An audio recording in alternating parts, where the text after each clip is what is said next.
नमामि धन्वन्तरिमादिदेवम् सुरासुरैर्वन्दितपादपद्मम् लोके जरारुकभयमृत्युनाशम् दातारमीशं विविधौषधीनाम्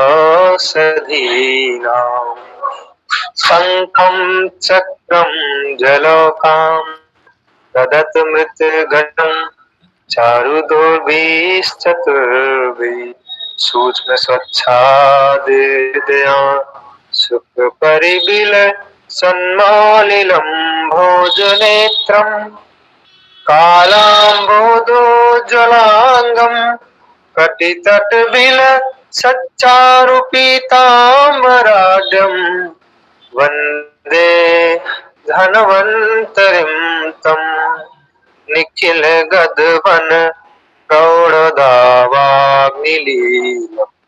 भगवान धन्वंतरि की कृपा से आज की कक्षा का प्रारंभ कर रहे हैं। आज हम पढ़ेंगे जी पेज नंबर 135 पे 135 नंबर पेज पे 8वां अध्याय पढ़ेंगे जी। कुछ दिन पहले इसके नोट्स ग्रुप में डाले थे कुछ दिन पहले, तो 8वां अध्याय पढ़ेंगे। 8वां अध्याय हमारा भोजन के ऊपर है और इसमें हमें पता चलेगा कि भोजन कब, किस तरह से, कितनी मात्रा में, भारी का क्या नियम है, हल्का भोजन करने का क्या नियम है, सामान्य भोजन का क्या नियम है, पूरी डिटेलिंग पढ़ेंगे। अगर हम अधिक खा लेते हैं तो किस तरह की व्याधियां होती है, कम खा लेते हैं तो किस तरह की व्याधियां होती है। तो 8वां अध्याय पेज नंबर 135 सूत्र स्थानम का 8वां अध्याय। हाँ, यही यही है गुरुदर्शन जी।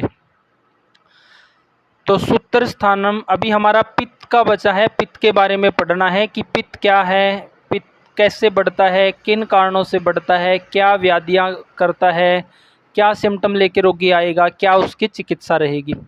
उससे पहले ये एक अध्याय पढ़ना जरूरी है क्योंकि इस अध्याय में हम समझेंगे भोजन का महत्व, क्योंकि शरीर भोजन के लिए भोजन से चलता है जी। और शरीर के लिए पहली ज़रूरत भोजन है, ना कि दवाएं। अगर हमने स्वस्थ रहना है तो भी पहली ज़रूरत भोजन है, बीमार हो गए हैं, स्वस्थ होना है तो भी पहली ज़रूरत भोजन है, दवाएं का दूसरा नंबर आता है जी। क्योंकि असली ताकत शरीर को भोजन से मिलेगी। तो इस अध्याय को पढ़ना जरूरी था। इस अध्याय में हम ये भी जानेंगे कि जब वात प्रकृति वाले के शरीर में भोजन नहीं पचता तो क्या लक्षण है, पित्त वाले के शरीर में नहीं पचता तो क्या लक्षण है, कफ वाले के शरीर में भोजन नहीं पचता तो क्या लक्षण है जी।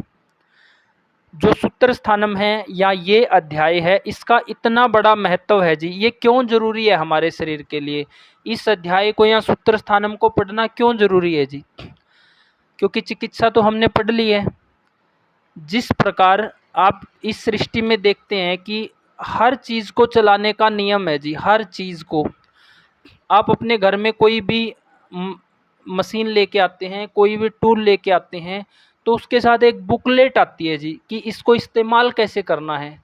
मान लो आप कोई वॉशिंग मशीन लेके आए हो, उसके साथ बुकलेट आएगी कि इसको ऐसे चलाना है, इससे स्पीड फास्ट होगी, इससे ड्रेन होगा, इससे ये होगा, वो होगा।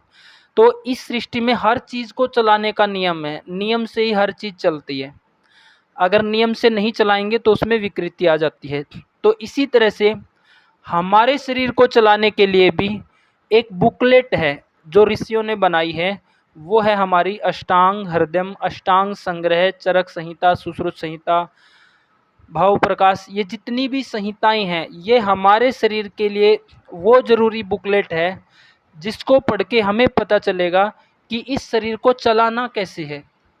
क्योंकि इस सृष्टि में जब हम पैदा होते हैं, धीरे धीरे बड़ा होते हैं, तो हर चीज़ को हम सीखते हैं जी। पहले हर चीज़ को सीखते हैं और फिर हर चीज़ को करते हैं, पढ़ के सीखते हैं जी। लेकिन दुर्भाग्य ये है कि हमारी शिक्षा व्यवस्था में और आज के टाइम में कि इस इंसान को हर चीज़ को चलाने की समझ है। इंसान सृष्टि को भी लगभग चला ही रहा है जी, दुनिया को चला रहा है, लेकिन अपने शरीर की समझ नहीं है इंसान को। ये दुर्भाग्य है। तो सूत्र स्थानम वो बुकलेट है, खासकर सूत्र स्थानम, जो ये बताएगी कि हमारा शरीर स्वस्थ कैसे रह सकता है और बीमार हो गए हैं तो पहले किन चीज़ों को ठीक करना पड़ेगा।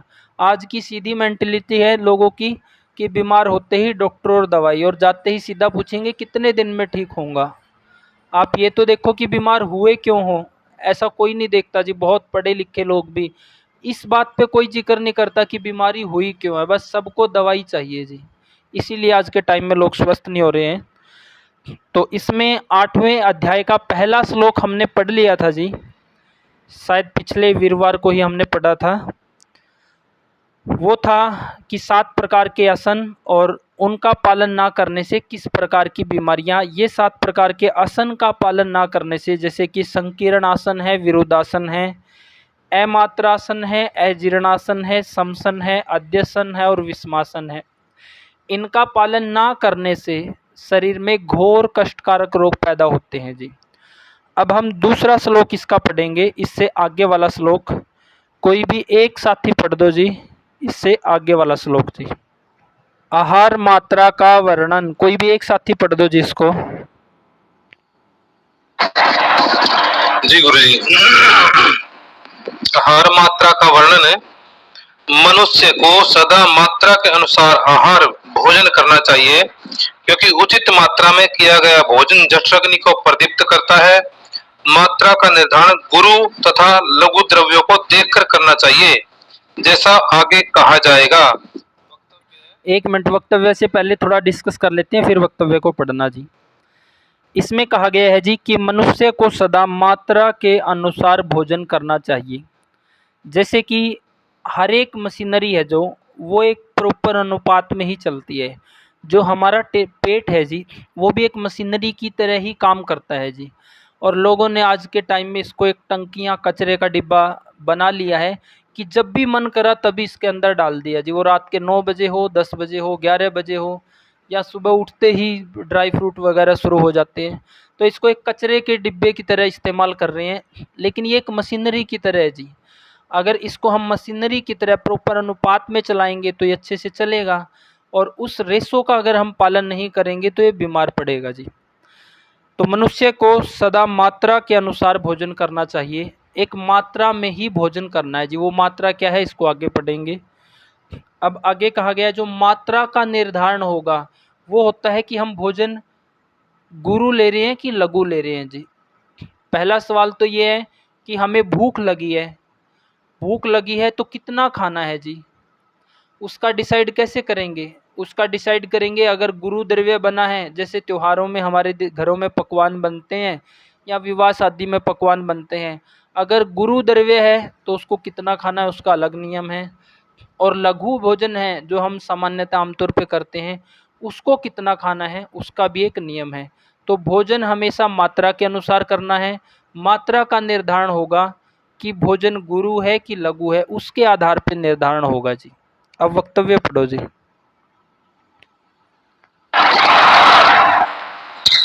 वक्तव्य है, मात्रा का विचार है चरक सूत्र 4-5 में संक्षेप में से 90 तुल्य शब्दों में किया गया है। इसके आगे कुछ विशेष ढंग से कहा है। आहार करते समय पुरुष को आमाशय की खाली जगह को 3 भागों में इस प्रकार बांट देना चाहिए, यथा एक भाग को ठोस आहार द्रव्यों के लिए, एक भाग द्रव्यों के लिए और एक भाग वात, पित्त तथा कफ के लिए रखें। वाघ भट्ट ने इसी विषय को प्रकारांतर से आगे कहा है, अर्थात भोजन करते समय आमाशय के 2 भागों को रोटी, दाल, भात आदि से भर लें, तीसरे भाग को पेय पदार्थों से भर लें और शेष चौथे भाग को वात, पित्त, कफ की क्रिया के लिए सुरक्षित रखें। इसके पहले भी श्री वृद्धवाघ भट्ट ने मात्रा का विचार करते हुए कहा है, मात्रा आहार राशि, अर्थात मात्रा वह है जो आहार के सभी पदार्थों के परिणाम से तथा प्रत्येक द्रव्य के गुरु, लघु आदि गुणों के समुदाय से आहार राशि कही जाती है। इसके आगे भी सूत्र में आहार मात्रा का विस्तृत वर्णन किया है। उत्तरार्ध में इस विषय को सूत्र रूप में कहा गया है। मात्रा में गुरु लघु विचार है। गुरु भोजन, एक मिनट जी, एक मिनट यहाँ पे रुको। तो इसमें वक्तव्य में कहा गया है जी कि हमें भूख लगी है तो कितना खाना है जी। इसमें बोला गया है कि 50% ठोस लेना है, 25% लिक्विड लेना है और 25% जगह खाली छोड़ देनी है ताकि वात पित्त कफ अपना कार्य कर सके जी। जैसे कि इसमें कहा गया है कि 1 भाग ठोस आहार यानी कि 50% लिक्विड और 1 भाग लिक्विड 50% ठोस, 1 भाग जो ठोस का दिया है वो 50% ठोस और 1 भाग लिक्विड 25% लिक्विड और 1 भाग खाली छोड़ देना है ताकि वात पित्त कफ अपना कार्य करे। जैसे कि हम देखते हैं कि हम अपने घरों में मिक्सी में जूस निकालते हैं जी। अगर हम मिक्सी को बिल्कुल ऊपर तक भर देंगे, उसको ठूस देंगे तो क्या मिक्सी घूम पाएगी? नहीं घूम पाएगी जी। तो ऐसे ही जो अपना पेट है ये एक मशीनरी है जी, और इसमें 50% ठोस लेना है, 25% लिक्विड लेना है और 25% जगह छोड़ देनी है ताकि वात पित्त कफ अपना प्रोसेस कर सके और इसका अच्छे से पाचन हो सके। अब आगे 2 सूत्र सबसे इम्पोर्टेंट हम पढ़ने जा रहे हैं, 2 श्लोक। पहला है कि लघु भोजन अगर गुरु भोजन हम खा रहे हैं तो कितना खाना है, और दूसरा है कि हल्का भोजन हम खा रहे हैं तो कितना खाना है। आगे पढ़ेंगे, अगर गुरु हम मात्रा से अधिक खाते रहे लगातार तो किस तरह की बीमारियां बनेगी, अगर लघु हम मात्रा से कम खाते रहे लगातार तो किस तरह की बीमारियां बनेगी। अब कई व्यक्ति क्या करते हैं जी, सुबह भी 2 ही रोटी खाएंगे, दोपहर को भी 2, शाम को भी 2, सुबह भी 4, दोपहर को भी 4, शाम को भी 4। भूख चाहे सुबह 6 की हो, भूख चाहे शाम को 2 की हो, लेकिन एक नियम बना रखा है, वो भी नियम गलत है। अगला पढ़ो जी, अगला पॉइंट पढ़ो जी, मात्रा में गुरु लघु विचार। इसमें गुरुजी एक प्रश्न पूछूं? हाँ पूछो जी। गुरुजी इसमें कहा ना भाई 2 भाग, तो यानी कि अभी आप रुक जाओ, अभी प्रश्न ना पूछो, आगे क्लियर हो जाएगा जी आपका। वो फिर ज्यादातर समय इसी पे लग जाएगा, आगे क्लियर हो जाएगा। आगे पढ़ो जी। मात्रा में गुरु गुरु लघु विचार। गुरु भोजन पदार्थों को आदि तृप्ति हो जाने पर खाना छोड़ दें और लघु भोजन पदार्थों को भी अधिक तृप्त होने तक न खाएं। वास्तव में भोजन की उचित मात्रा वही है जो सुखपूर्वक पच जाए। इस श्लोक में क्या कहा गया है अनुपम जी? जी गुरुजी, इसमें यही कहा गुरुजी कि भाई जो अगर भारी है, जैसे हलवा है, पूरी है, परोठे हैं, मिठाइयाँ आदि हैं, तो ये तो आदि तृप्ति जब हो जाए ना भाई, ठीक साहब काम चल गया, उतना ही खाना है, ठूस करके नहीं खाना वो। और जैसे हल्का भोजन है, दाल चावल आदि है, इस तरह के जो है, तो वो भी ठूस के नहीं खाना, बस तृप्ति होगी उतनी मात्रा से ही, जो बिल्कुल सुखपूर्वक, यानी कि बिल्कुल किसी प्रकार का कोई भी आपको भारीपन आदि महसूस हुए बिना ही हम इतने भोजन को पचा लें, इतनी ही मात्रा में भोजन हमें करना चाहिए। ठीक है जी। ये भी लिखा है अधिक तृप्ति होने तक ना खाए, मतलब तृप्ति होने से थोड़ा पहले रुक जाए। हाँ जी, लघु के बारे में बोल रहा है ऐसे। तो इसमें 2 नियम इसमें आए हैं कि जी पहला, अगर हम गुरु खा रहे हैं, गुरु मतलब हलवा खा रहे हैं, खीर खा रहे हैं, पूड़ी खा रहे हैं या खोआ हमने बनाया है, अगर गुरु इस तरह का हम खा रहे हैं तो भूख का आधा ही खाना है जी। और हल्का अगर खा रहे हैं भोजन तो उसको भी बहुत ज़्यादा नहीं खाना है, ये सोच के कि हल्का है इसको तो ज़्यादा खा लें जी, तो उसको भी ठूस के नहीं खाना है। तो इसमें जिस तरह की जितनी भूख है लघु उतना ही खाना है जी, जितनी भूख है उसी रेशो में लेना है और अधिक नहीं खाना है, और गुरु तो लेना ही आधा है जी। वास्तव में वही उचित मात्रा है जो सुखपूर्वक पच सके, यानी गुरु को हमने आधा ही खाना है और लघु को हमने भूख के अनुसार खाना है, उससे अधिक नहीं खाना है, ये सोच के कि ये तो लघु है इसको तो ज़्यादा भी खा लेंगे तो चल जाएगा। आगे पढ़ेंगे कि लघु का निरंतर सेवन करेंगे तो क्या नुकसान है और गुरु का निरंतर सेवन करेंगे तो क्या नुकसान है। पढ़ो जी अगला। हीन मात्रा वाले आहार से हानि। हीन यानी कम मात्रा वाला भोजन बल, शरीर पुष्ट तथा ओजस को नहीं बढ़ाता और इस प्रकार का भोजन सभी प्रकार की वात व्याधियों की उत्पत्ति का कारण होता है। एक मिनट रुको जी, रुको, इसको डिस्कस कर लें। इसमें क्या कहा गया है और ऐसा क्यों हो रहा है, बताओ जी, कोई भी साथी बता सकता हो जो बात इसमें बोली गई है। हाँ जी, भोजन कम करेंगे तो आकाश तत्व बढ़ जाएगा, लगातार कम करते रहेंगे आकाश तत्व बढ़ता रहेगा और वात जो है वहां कोप करने का उसको जो है उपद्रव मचाने का अवकाश मिलता रहेगा ज़्यादा। ठीक है जी, बहुत एग्जैक्ट तरीके से सही बताया है जी, बिल्कुल एकदम। तो इसमें कहा गया है जी, हीन हीन यानी कि कम मात्रा वाला भोजन अगर हम लगातार करते रहेंगे, भूख है सुबह 6 की, भूख है दोपहर को 4 की, फिर भी सुबह 3 खा रहे हैं, दोपहर को 3 ही खा रहे हैं, शाम को भी 3 ही खा रहे हैं, तो ये नियम भी गलत है जी। जिस समय जितनी भूख है, भूख के अनुसार करना है। तो इसमें कहा गया है हीन यानी मात्रा से कम भोजन का अगर लगातार हम सेवन करेंगे तो उस भोजन से शरीर में बल नहीं आएगा, शरीर पुष्टि नहीं होगी तथा ओजस नहीं बढ़ता जी। इस प्रकार का भोजन सभी प्रकार की व्याधियों को जन्म देता है। यानी कि इस प्रकार का भोजन अगर हम करेंगे भूख से कम तो बल कैसे आएगा जी, क्योंकि तृप्ति तो मिली ही नहीं है आपको। शरीर पुष्टि कैसे होगी, क्योंकि अभी तो पेट आधा भूखा ही महसूस करेगा या थोड़ा खालीपन महसूस करेगा और ओज भी नहीं बढ़ेगा। तो भूख के अनुसार खाना है जी, हीन मात्रा में नहीं खाना है। और ये वात व्याधियाँ कैसे पैदा करेगा, तो यहाँ पे हीन मात्रा में खाएंगे तो आकाश अधिक रहेगा, यहाँ पे स्पेस अधिक रहेगा, तो वायु को प्रकोप करने के लिए यहाँ पे स्पेस मिल जाएगा आकाश तत्व बढ़ने से, तो वायु यहाँ पे उत्पाद मचा सकती है जी। तो इस तरह से वायु उत्पाद मचाएगी ही। और फिर लघु खा रहे हैं, हीन मात्रा में खा रहे हैं या हीन मात्रा में खा रहे हैं तो मल कम बनेगा, कम बनेगा तो प्रेशर भी नहीं बनेगा, प्रेशर नहीं बनेगा तो निकलेगा भी नहीं, तो निकलने के बाद भी निकल भी गया फिर से वायु भर जाएगी क्योंकि लघुता है। और पहले भी लघु ही खा रहे हैं यानी मात्रा से ही कम खा रहे हैं, हीन खा रहे हैं, पहले भी आकाश है तो गैस सफारा गुलम ये घूमती रहेगी जी वायु। और मल त्याग करने के बाद तो और स्पेस मिल जाएगा। तो इस तरह का व्यक्ति मल त्याग करने से पहले भी और बाद में भी दोनों स्थिति में परेशान रहता है जी। तो ये इस तरह से आकाश महाभूत यहाँ पे बढ़ेगा और ये वात व्याधियों को पैदा करेगा। अगला पॉइंट पढ़ो जी। जी गुरु जी, जैसे वात और पित्त प्रकृति वाले जो लोग होते हैं ना, उपवास करते हैं तो उनको बड़े उपद्रव रहते हैं, तो ये एक अच्छा उदाहरण है इस चीज का वैसे।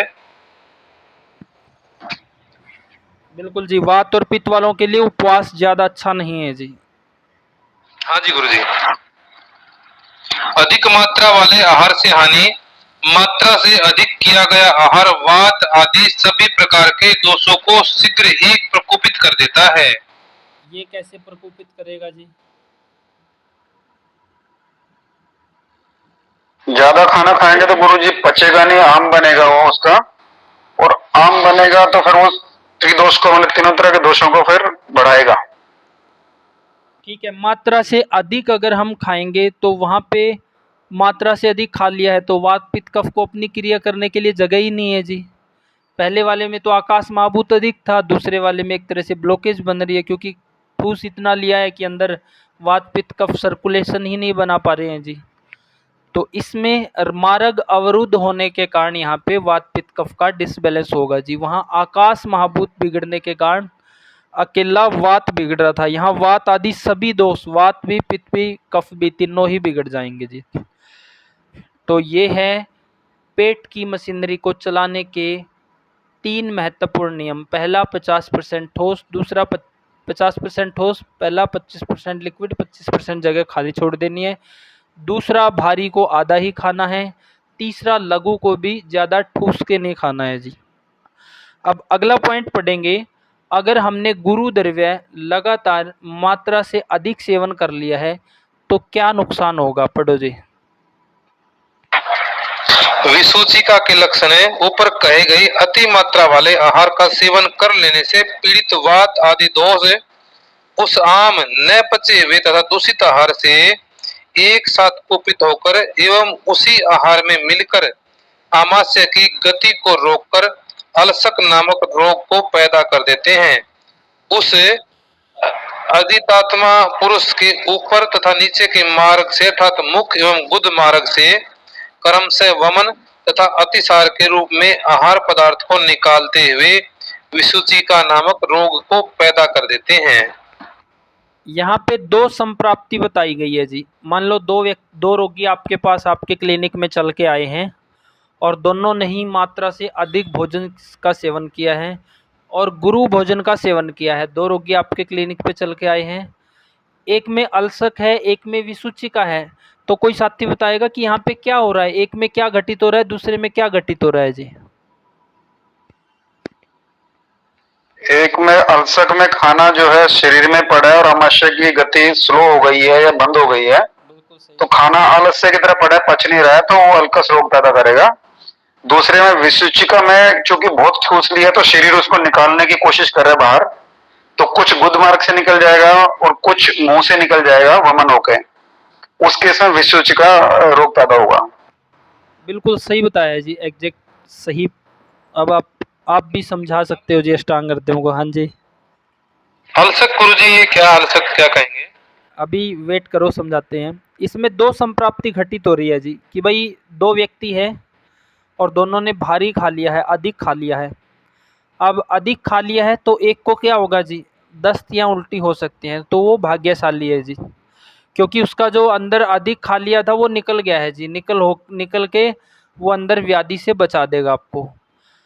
और दूसरे में क्या है जी, वो अंदर ही पड़ा है, वो अंदर ही पड़ा है आलसी की तरह, वो ना ऊपर के मार्ग से निकल पा रहा है ना नीचे के मार्ग से। इस तरह का रोगी क्या बोलेगा जी, हर समय पेट में बस भारीपन रहता है और खाना खा लिया तो ऐसा लगता है 2 घंटे तक वहीं पड़ा है जी, कोई टेस्ट नहीं बचा है, खाने में कोई रस नहीं बचा है। तो इस तरह का जो रोगी है उसमें क्या है जी, अल्सक हो रखा है, और दूसरे में क्या है जी, विसूचिका हो रखा है। विसूचिका अगर किसी को हो गई है तो वो बेटर है, लेकिन अगर कोई रोगी ऐसा है जिसने की मात्रा से अधिक सेवन किया है, उसको विसूचिका हो गई है, अब फिर वो मात्रा से अधिक ऐसे ही करते चले जा रहा है, तो उसको फिर आईबीएस जैसी संप्राप्ति बनेगी जी। मतलब जैसे खा रहा है निकले जा रहा है, खा रहा है निकले जा रहा है, खाते ही मल त्याग करने के लिए जाना या दिन में बार बार मल त्याग करने के लिए जाना।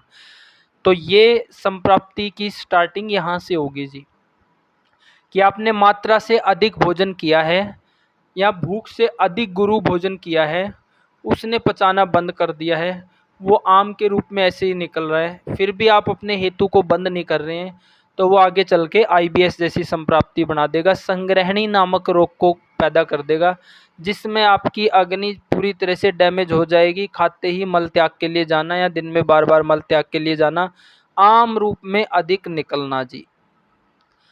और दूसरे में हो रहा है जी कि आपने अल्सक कब बनेगा जी, अग्नि मंद है, आगे पढ़ेंगे कि किसको किस स्थिति में अल्सक बनता है, ये पॉइंट भी आएगा। तो अल्सक कब बनेगा, जिस व्यक्ति की अग्नि मंद है, फिर भी वो भारी खा रहा है, बासी खा रहा है, चिकना खा रहा है। भारी बासी चिकना अग्निमंद होने पे पच नहीं पाएगा, नहीं पच पाएगा तो आलसी की तरह अंदर ही पड़ा रहेगा और वो आमाशय की गति को धीमा कर देगा। ना वो ऊपर से निकल रहा है ना वो नीचे से निकल रहा है, वो विष की तरह पूरे आमाशय में अपनी जड़ें बना लेगा जी। तो यहाँ पे 2 संप्राप्ति हमने पढ़ी है, एक में अधिक खाने पे उल्टियाँ दस्त होके निकल जाना वो अच्छा है, दूसरे में नहीं निकल रहा है तो वो ऊपर और नीचे के मार्ग को अवरुद्ध करके वो मृत्यु का कारण भी बन सकता है जी। जैसे आप कई बार देखते होंगे कि कोई व्यक्ति अधिक खा लेता है या कोई पशु अधिक खा लेता है, तो उसके कारण उसको अंदर अफारा बन के ऊपर और नीचे का मार्ग अवरुद्ध होके मृत्यु हो जाती है। जैसे कि विक्रम जी ने भी एक एग्जाम्पल बताया था किसी गाय का, कि किसी ने विवाह शादी के बाद ज़्यादा खिला दिया उसको, खा खा के वो बेचारी प्राण त्याग ही कर दिया उसने। बकरी को भी तो अफारा हो जाता है रोटी खाने से, वो भी तो मर जाती है ना। वो तो मात्रा से अधिक कोई भी खाएगा जी, वो संप्राप्ति किसी के साथ भी घटित हो सकती है। कई बार गुरुजी कच्चे अनाज भी खा लेते हैं ना, अंदर में वो अंदर ही यानी कि वो भी जम जाते हैं ना। तो ये 2 संप्राप्ति हमने पढ़ी। अगला पॉइंट पढ़ो जी, इसी से कोरिलेट, इसको और डिटेल में अभी हम पढ़ेंगे। जो ये 2 संप्राप्ति पढ़ी है इन्हीं को आगे हम डिटेल में पढ़ेंगे। पढ़ो जी अगला पॉइंट।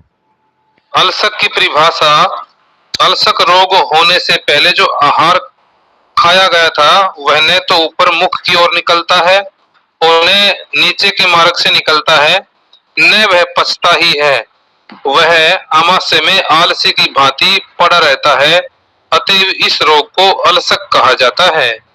अब आया जी समझ में अल्सक क्या है? ठीक है, तो ये हुआ अल्सक, ये ज़्यादा घातक है जी विसूचिका की तुलना में। लेकिन एक बार अगर विसूचिका होगी है तो ऐसा नहीं है जी फिर गुरु खाते जाए और उसी तरह की संप्राप्ति बनी रहे। फिर उसको अग्नि को ठीक करना है, विसूचिका को बंद करना है, हेतुओं को बंद करना है, फिर अग्नि को बैलेंस में रखना है। अगला विसूचिका के बारे में पढ़ो जी। विसूचिका की परिभाषा, वात आदि दोषों के अत्यंत प्रकोपित हो जाने के कारण अनेक प्रकार की वेदनाओं की उत्पत्ति होने से जो बार बार सुई की भांति शरीरावयों को बेंधती रहती है, उसे विसूचिका कहते हैं। ठीक है, इसका वक्तव्य और पढ़ दो जी। वक्तव्य, विसूचिका शब्द में स, श, से इन तीनों का प्रयोग यत्र तत्र देखा जाता है, जैसे कलश, कलश आदि। विसूचिका इसमें आम, आहार, वमन एवं विरेचन के रूप में बार बार निकलता रहता है। अलसक इसमें आम, आहार, आमाशय में पड़ा ही रहता है और वह पचता भी नहीं। इसका उक्त नाम इसके लक्षणों के अनुरूप है। इसका टोटल निष्कर्ष क्या है अनुपम जी? निष्कर्ष ये है गुरु जी, विसूचिका जो है ना, इसमें तो क्या है, वमन विरोचन हो जाएगा, भारी खा लिया आपने, और वही वो हलसक जो है यानी कि वो तो ऐसा जमा ही होगा जी, ना तो हजम होगा, ना ऊपर जाएगा, ना नीचे जाएगा। उसमें तो व्यक्ति यानी कि बस या तो ऑपरेशन करके निकाल दो उसको उठा करके उस टाइम पे, टाइम हो तो, नहीं तो रोगी मरेगा ही मरेगा जी। बेड़ा गर्क कर देगा गुरु जी है। अगला पढ़ो जी, विसूचिका के लक्षण।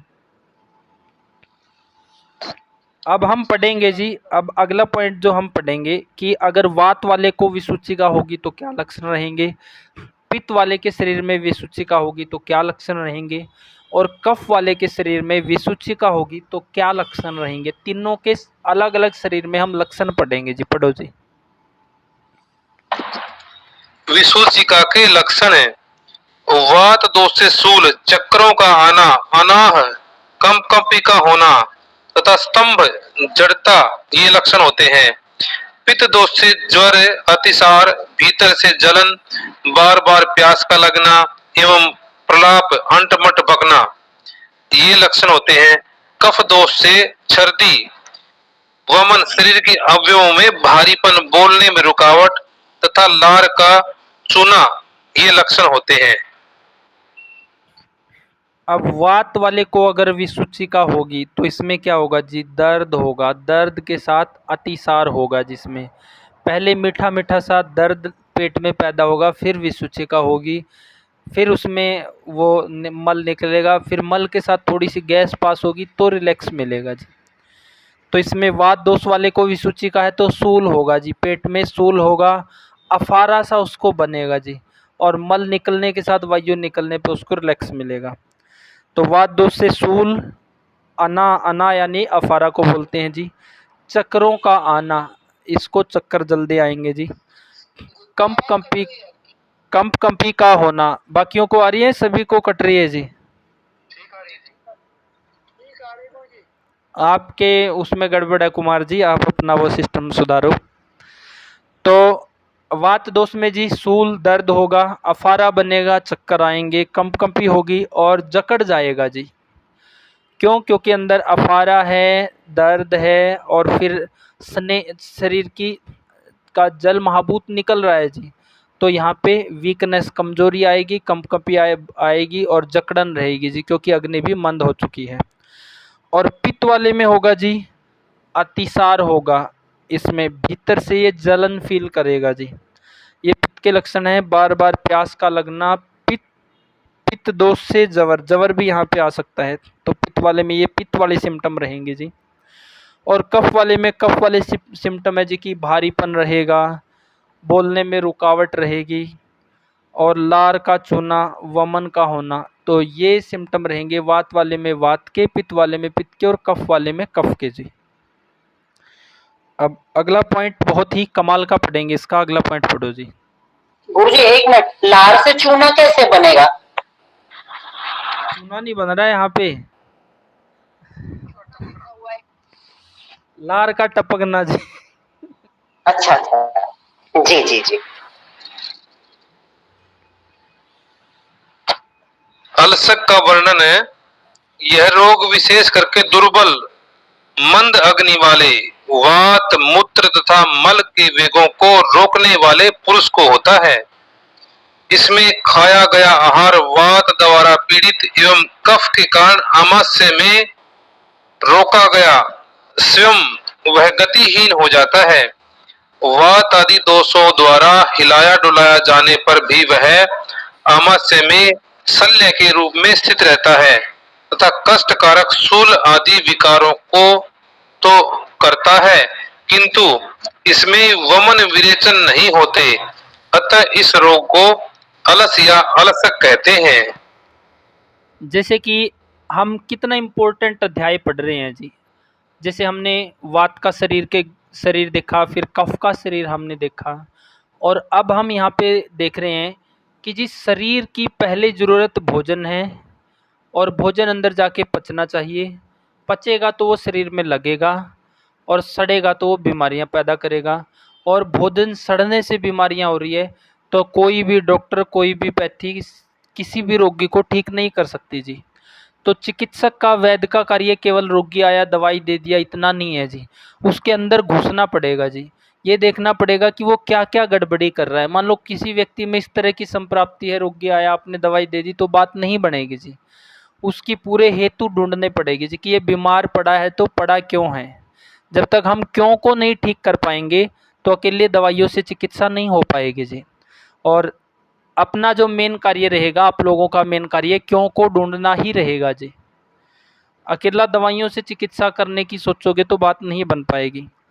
तो यहाँ पे हम पढ़ रहे हैं जी कि शरीर की पहली ज़रूरत भोजन है, और भोजन यहाँ पचेगा या सड़ेगा। और यहाँ पे हम समझ रहे हैं कि भोजन कब सड़ रहा है। या तो हम मात्रा के विरुद्ध खा रहे हैं, या हम गुरु अधिक खा रहे हैं, या लघु को भी अधिक खा रहे हैं, या कम खा रहे हैं। यानी कि जिस तरह से हर मशीनरी को चलाने के लिए बुकलेट को पढ़ना जरूरी है, उसी तरह से इस शरीर को चलाने के लिए, इस शरीर को स्वस्थ रखने के लिए इन शास्त्रों को भी पढ़ना जरूरी है, क्योंकि ये भी एक मशीनरी है जी, और उसी की तरह इसको चलाना पड़ेगा। अब देखो, जो ये अलसक का वर्णन है, इसके सबसे ज़्यादा रोगी जो आपके पास आएंगे वो कफ प्रकृति के आएंगे जी। कफ प्रकृति के रोगी आपके पास आएंगे। इसमें क्या कहा गया है, यह रोग विशेषकर दुर्बल, यानी कि जिनकी जो शरीर से कमज़ोर है, मंद अग्नि वाले हैं। शरीर से कमज़ोर ठीक है, वात वाले हैं, लेकिन कफ वाले में भी जब लंबे टाइम से अग्नि मंद है, भले ही शरीर में मेद हो, चर्बी हो, लेकिन अंदर से खोखला है, जो कमजोरी उनमें भी है, तभी तो वो अग्निमंद होते हुए भी दही, चिकनाई, मांस रस ये वो खाते हैं। तो यह रोग विशेषकर दुर्बल यानी कमजोर व्यक्तियों को होगा, मंद अग्नि वालों को होगा जी। वात मूत्र तथा मल के वेगों को रोकने वाले पुरुष को होगा, जो वेगों को धारण करने का काम करता है जी। इसमें खाया गया आहार वात द्वारा पीड़ित एवं कफ के कारण आमाशय में रोका गया स्वयं गतिहीन हो जाता है। तो इस प्रकार का जो व्यक्ति है, जो शरीर से कमज़ोर है, अग्निमंद है, और फिर भी वो गुरु खाएगा, चिकना खाएगा और बासी खाएगा, इस तरह के व्यक्ति के अंदर ये संप्राप्ति बनेगी। जो शरीर से कमज़ोर है, अग्नि भी कमज़ोर है, फिर भी भारी, चिकना और बासी खाएगा जी। बलवान व्यक्ति है, अग्नि अच्छी है, एक दो टाइम पे वो कुछ टाइम के लिए पचा भी देगी जी उसको, लेकिन लगातार खाएगा तो वो स्ट्रोंग अग्नि भी कमज़ोर होनी ही है जी। तो आमाशय में रोका गया वह गतिहीन हो जाता है। वात आदि दोषों द्वारा हिलाए डुलाए जाने पर भी वह आमाशय में पड़ा रहता है। तो जो व्यक्ति शरीर से कमज़ोर है, अग्निमंद है, फिर भी शीतल, गुरु और चिकने और बासी खा रहा है, तो उसको इस तरह की संप्राप्ति बनेगी। या फिर इतना विरुद्ध खा रहे हैं कि खाना खाया है, उसके साथ 1 लीटर लस्सी पी ली है, 1 लीटर दूध पी लिया है, या फिर 1 लीटर जूस पी लिया। और कई लोग ऐसी भी गलतियां करते हैं जी। तो इस तरह की जब गड़बड़ी होगी तब ये संप्राप्ति बनेगी जी। और इसमें कहा गया है कि वह आमाशय में पड़ा रहता है, ना वह पचता है, ना वो ऊपर के मार्ग से निकलता, ना वो नीचे के मार्ग से निकलता, और वहाँ पड़ा पड़ा वो सूल को पैदा करता रहता है। यानी कि धीरे धीरे आम है विष की तरह पड़ा है तो वो सूल दर्द पैदा करेगा जी वहाँ पे, किंतु इसे वमन विरेचन होते नहीं है, तो इसको बोलते हैं अल्सक। तो आपके पास कफ के व्यक्ति आएंगे जिस तरह के, जो भारी है शरीर से, भूख लगती नहीं है, फिर भी दही खाए जा रहे हैं, फिर भी ड्राई फ्रूट खाए जा रहे हैं, फिर भी पनीर का सहारा ले रहे हैं, या एलोपैथी वालों के पास चले गए तो वो अंडे खाने के लिए बोल देंगे। तो इस तरह के व्यक्ति आपके पास आएंगे, कफ वाले या वात वाले भी आ सकते हैं। एक व्यक्ति आया था हमारे पास, 80 साल की उम्र थी जी, और इसमें से कुछ साथी अगर सुबह वाली क्लास में है तो सिंपल जी के पिताजी की बात करने हैं। 80 साल की उम्र थी जी, उनको बुखार आया और अग्नि मन थी, खून उनके अंदर 5 ग्राम था जी, तो वोमिटिंग उनको हो रही थी। तो डॉक्टरों ने यहाँ 32 से उनको पीजीआई के लिए रेफ़र कर रहे थे, तो उन्होंने किसी तरह से अपना कॉन्टैक्ट मिला तो वो आए जी। जब उनका हेतु देखा गया तो जी उनको डॉक्टर ने बोला कि अंडे खाओ। क्यों खाओ? क्योंकि कमज़ोरी है जी। जब अग्नि ही नहीं है और अंडे खाएंगे, दही खाएंगे तो वोमिटिंग ही होगी जी। तो उस व्यक्ति का पूरा वो सिस्टम बंद करा के केवल दीपन पाचन किया जी उनका, और महीने में 5 ग्राम खून उनका बढ़ गया था 80 साल की उम्र वाले व्यक्ति का भी जी, केवल दीपन पाचन करने से, और बैलेंस उनका ठीक किया। तो ये संप्राप्ति ज़्यादा कमज़ोर, मंद अग्नि वाले और कफ वालों में ये ज़्यादातर मिलेगी जी। अब अगला पॉइंट हम ये पढ़ेंगे कि अगर इस अल्सर की हम चिकित्सा नहीं कर पाए तो फिर ये किस तरह से व्यक्ति को मृत्यु की ओर ले जाता है जी। अगला पढ़ो जी। आम विष का वर्णन, विरुद्ध असन, मध्यसन। नहीं, इससे पहले एक पॉइंट है जी, दंडाल्सक का वर्णन। दंडालसक का वर्णन, ऊपर कहे गए कारण से वात आदि दोष अत्यंत कुपित तथा दूषित होकर आम अपक्व अन्न द्वारा मुख एवं गुद मार्ग के रुक जाने के कारण से प्रियगवाही अर्थात रसवाही स्रोतों द्वारा समस्त शरीर में फैलकर संपूर्ण शरीर को डंडे के समान जड़ कर देते हैं। अतः इस रोग को दंडालसक कहते हैं। यह रोग शीघ्र मारक होता है, इसकी चिकित्सा करना छोड़ देनी चाहिए। अगर हमारे पास कोई रोगी ऐसा चल के आया है कि जी जो असाध्य हो चुका है, तो ज़रूरी नहीं है कि जी हमने भी उसको चिकित्सा देनी है। ऐसा अगर रोगी लगता है कि जी ये अब पहुंच से बाहर है, इसको चिकित्सा देने का कोई फ़ायदा नहीं है, हाँ जवाब दे के उसको चिकित्सा आप कर सकते हो जी, ताकि उसके मृत्यु का जो वो है आपके ऊपर ना आए। तो अगर इस तरह का रोगी लगता है, जो लगता है कि जिसका बिल्कुल ही बैलेंस बिगड़ चुका है, ये ठीक नहीं होगा, तो इस तरह के रोगी को छोड़ देना चाहिए। इसमें कहा गया है क्योंकि असाध्य रोगों की चिकित्सा किसी भी पैथी के पास नहीं है जी, और एक दिन तो हर व्यक्ति ने इस संसार से जाना ही होता है। ऊपर कहे गए कारणों से वात आदि दोष अत्यंत कुपित तथा दूषित होकर जो आम यानी कि अपक्व अन्न, जो अपक्व अन्न द्वारा मुख एवं गुद मार्ग के रुक जाने के कारण, अब इसमें क्या संप्राप्ति हो रही है जी कि जो अंदर आलसी की तरह पड़ा है, जो अल्सक पड़ा है, वो धीरे धीरे क्या करेगा, वो अपनी संख्या बढ़ाएगा, वहाँ पे अपना एरिया बढ़ाएगा, और वो एक दिन ऊपर और नीचे दोनों मार्ग को रोक देगा जी। ऊपर कहे गए कारणों से वात आदि दोष अत्यंत कुपित तथा दूषित होकर आम अन्न द्वारा मुख एवं गुद मार्ग के रुक जाने के कारण तिर्यकवाही अर्थात रसवाही स्त्रोतों द्वारा समस्त शरीर में फैलकर, जो वो आम है रसवाही स्त्रोतों के द्वारा संपूर्ण शरीर में फैलकर शरीर को डंडे के समान जड़ कठोर कर देता है जी। इस रोग को दंडाल्सक कहते हैं। पूरे ही शरीर को जकड़ दिया है जी। पहले संप्राप्ति बनी कहाँ पे, आमाशय में जी, फिर भी चिकित्सा नहीं करी, फिर भी हेतु बंद नहीं करे, फिर भी संप्राप्ति चली रही, तो वो पूरे शरीर में फैल के और शरीर को डंडे की तरह कठोर बना के और वो जकड़ के रख देगा, और पूरे शरीर में लकवा आदि ला के और जल्दी सी मृत्यु के पास पहुंचा देगा जी। तो ये हम पढ़ रहे हैं जी यहाँ पे कि बीमारियां भोजन का पाचन ना होने से आ रही है, किसी पड़ोसी से नहीं आ रही है या ईश्वर ने आपके शरीर में नहीं डाली है। शरीर की 80% बीमारियां, 80-90% बीमारियां गलत खान पान, गलत जीवन शैली, सही खाने को गलत तरीके से खाने से, टाइम पे ना खाने से, सही अनुपात में ना खाने से, या ठीक बर्तन में ना बनाने से, या जहरीला खाने से, इन सब से ही ये ज़्यादा बीमारियां आ रही है जी। अगर इसको हम ठीक कर लें तो हम 80-90% बीमारियों से बच जाते हैं और बड़ी बीमारियों का तो खतरा होगा ही नहीं। तो स्वस्थ कहाँ रहेंगे जी हम? दिनचर्या, भोजनचर्या, ऋतुचर्या, रात्रिचर्या, इन सब का पालन करके स्वस्थ रहेंगे, ना कि डॉक्टर और दवाई से स्वस्थ होंगे जी। अगर डॉक्टर और दवाई से स्वस्थ हो सकता कोई, तो आज के टाइम में ना डॉक्टरों की कमी है, ना हॉस्पिटलों की कमी है, ना दवाइयों की कमी है, तो सब सुखी होते जी। लेकिन जितने डॉक्टर, दवाइयाँ, हॉस्पिटल बढ़े हैं, तो बीमारियाँ उससे कई गुना बढ़ी है जी। क्योंकि जिस हॉस्पिटल में अब जो डॉक्टर जिस रोगी का इलाज करके आया है जी, जिस रोगी का ऑपरेशन करके आया है, वही उसी हॉस्पिटल में आके उसी हॉस्पिटल की कैंटीन में मैगी खा रहा है जी। वही उस हॉस्पिटल में आके वही चाय और ये सब पूरा कचरा वहाँ चल रहा है जी। तो बेसिक चीज़ें ख़त्म हो गई है, बेसिक ज्ञान, शरीर को चलाने की समझ ख़त्म हो गई है, इसलिए लोग बीमारियों में असहाय है जी।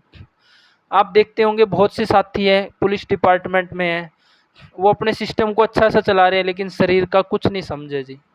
बहुत से लोग देखते हैं प्रशासनिक व्यवस्थाओं में है, रिटायरमेंट हो चुके हैं, कोई समझ नहीं है जी कब खाना है। तो बीमारियां इसलिए है जी। अगला पॉइंट पढ़ो जी। अगला पॉइंट हम ये पढ़ेंगे कि जब भोजन का पचन नहीं होगा, चलो अगला पढ़ो जी, पहले कौन सा है?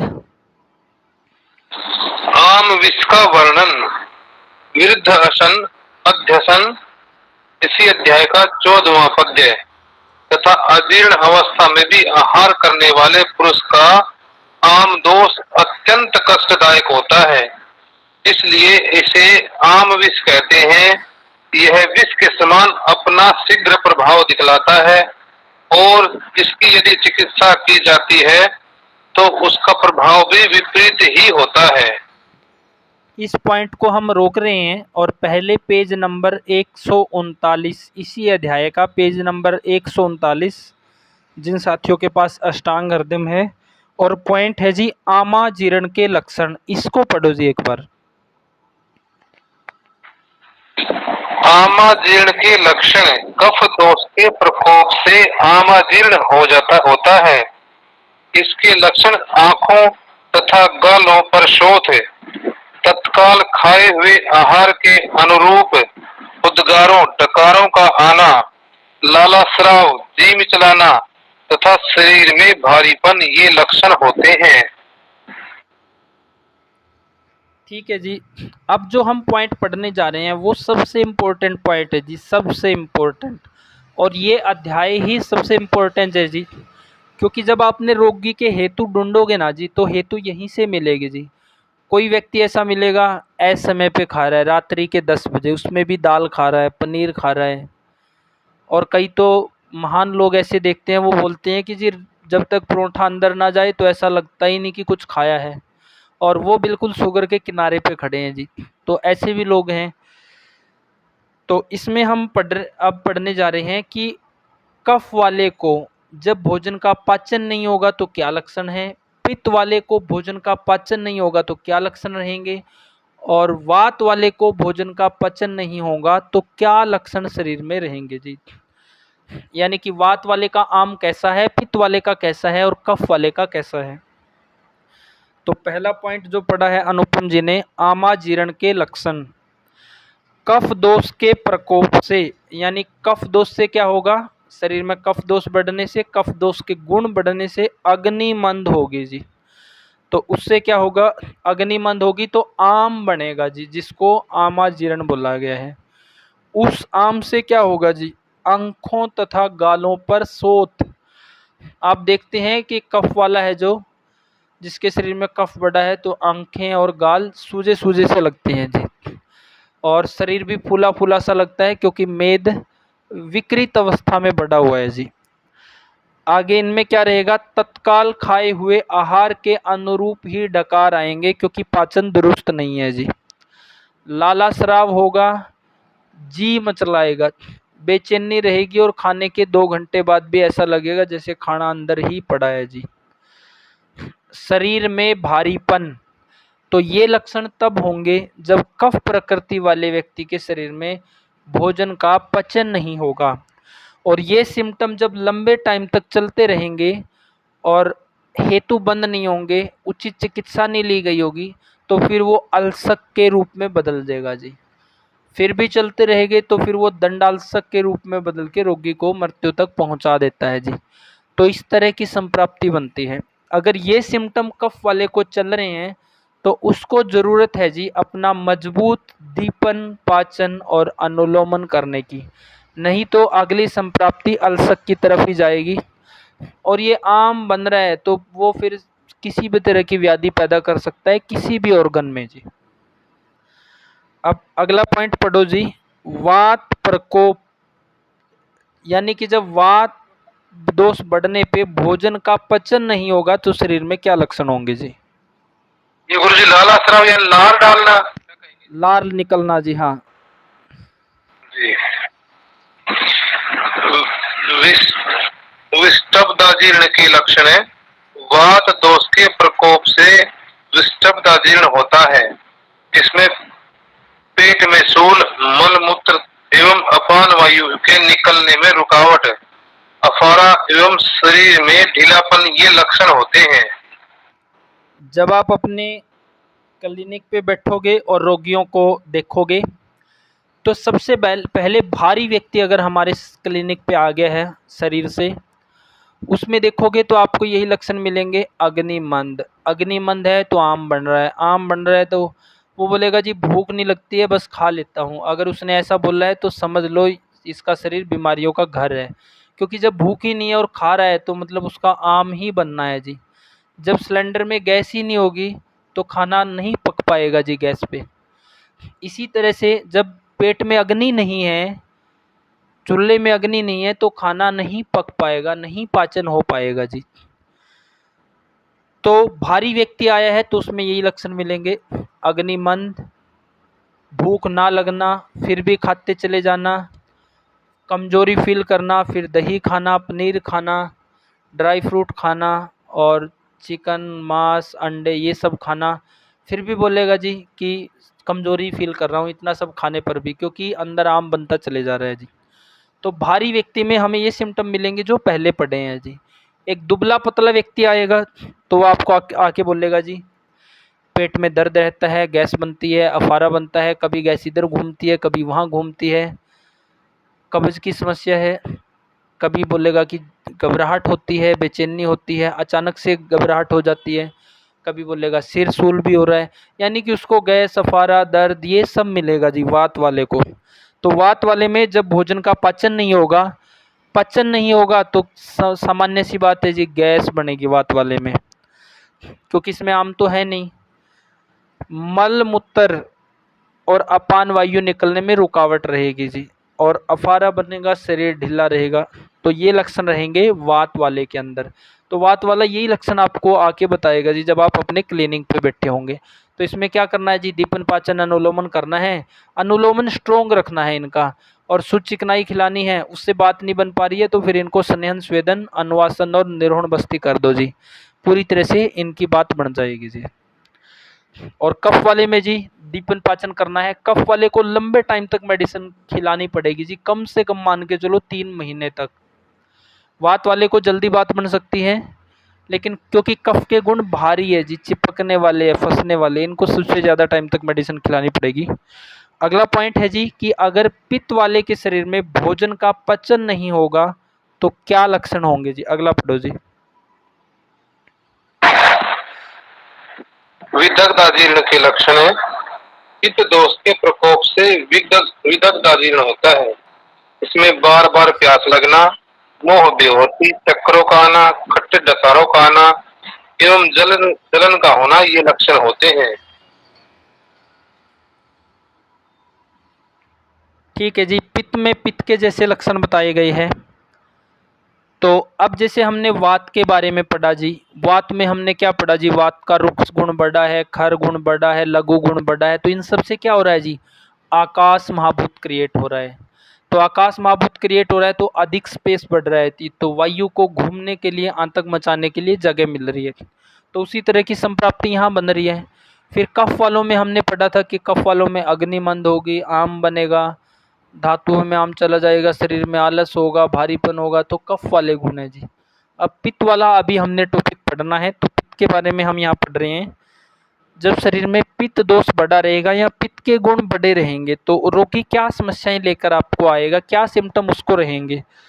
तो रोगी बोलेगा जी बहुत अधिक प्यास लगती है, प्यास शांति नहीं होती, ज़्यादा पानी पीना पड़ता है, बार बार प्यास लगना, बेहोशी होना, चक्कर आना, खट्टे डकारों का आना, जलन होना, पेट में जलन होना, सीने में जलन होना, या फिर जलन के साथ खट्टी डकार गले तक आना। तो ये सिम्टम रहेंगे पित्त वाले में।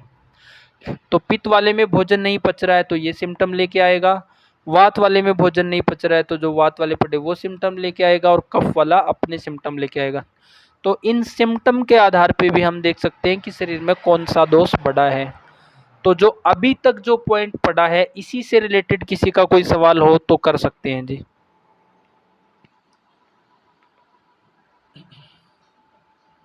गुरुजी राम राम। राम राम जी।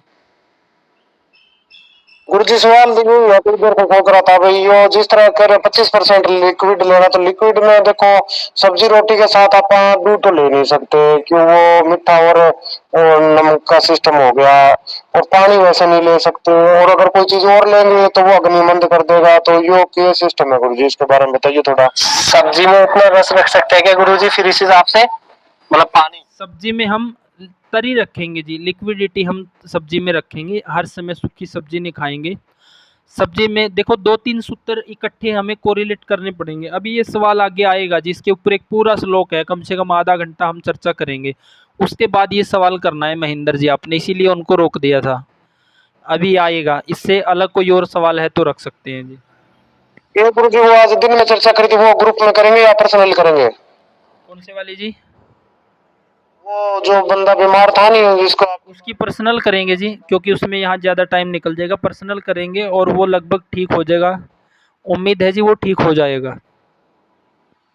कल बात करेंगे जी उस पर।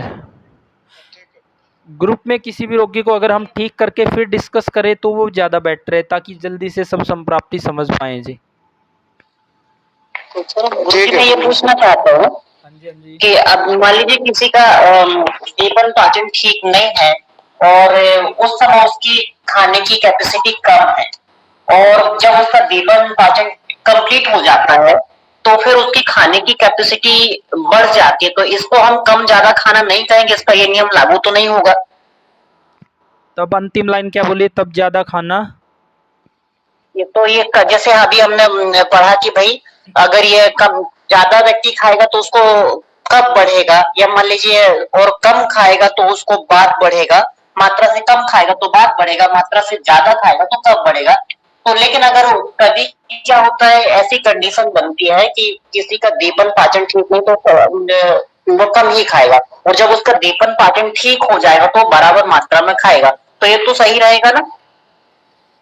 हाँ, अच्छा सवाल है जी। दीपन पाचन होने पर भी हमने, अच्छा होने पर पहले तो वो कम इसलिए खा रहा है कि अग्नि में ताकत ही नहीं है जी, महसूस ही नहीं हो रहा है, दीपन ही नहीं है, पाचन ही नहीं है, इसलिए कम खा रहा है। दीपन पाचन अच्छा होने के बाद उसको क्या बेनिफिट होगा, समय से खुल के भूख लगेगी। फिर भी खाना भूख के अनुसार ही नहीं है, भूख के अनुसार ही खाना है। ऐसा नहीं करना है कि जी अब भूख अच्छी होगी है तो अब ज़्यादा खा लें, ऐसा नहीं करना है।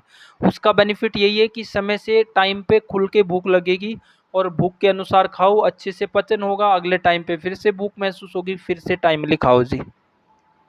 जी इसमें गुरुजी ऐसे कह सकते हैं जैसे किसी को पहले 3 रोटी खाने की भूख लगती थी और फिर 5 की लगने लगी तो वो फिर 5 की जगह 4 खा सकता है, थोड़ा स्थान भी बच जाए, कह सकते हैं क्या गुरुजी ऐसा? इतना ऐसा हम कर सकते हैं कुछ टाइम के लिए, जब किसी बीमारी आदि से निकल रहे हों, लेकिन हर समय कम खाना भी ठीक नहीं है जी। किसी बीमारी आदि से या कोई क्रिया करके हम निकले हैं तो ऐसा कर सकते हैं जी कुछ टाइम के लिए,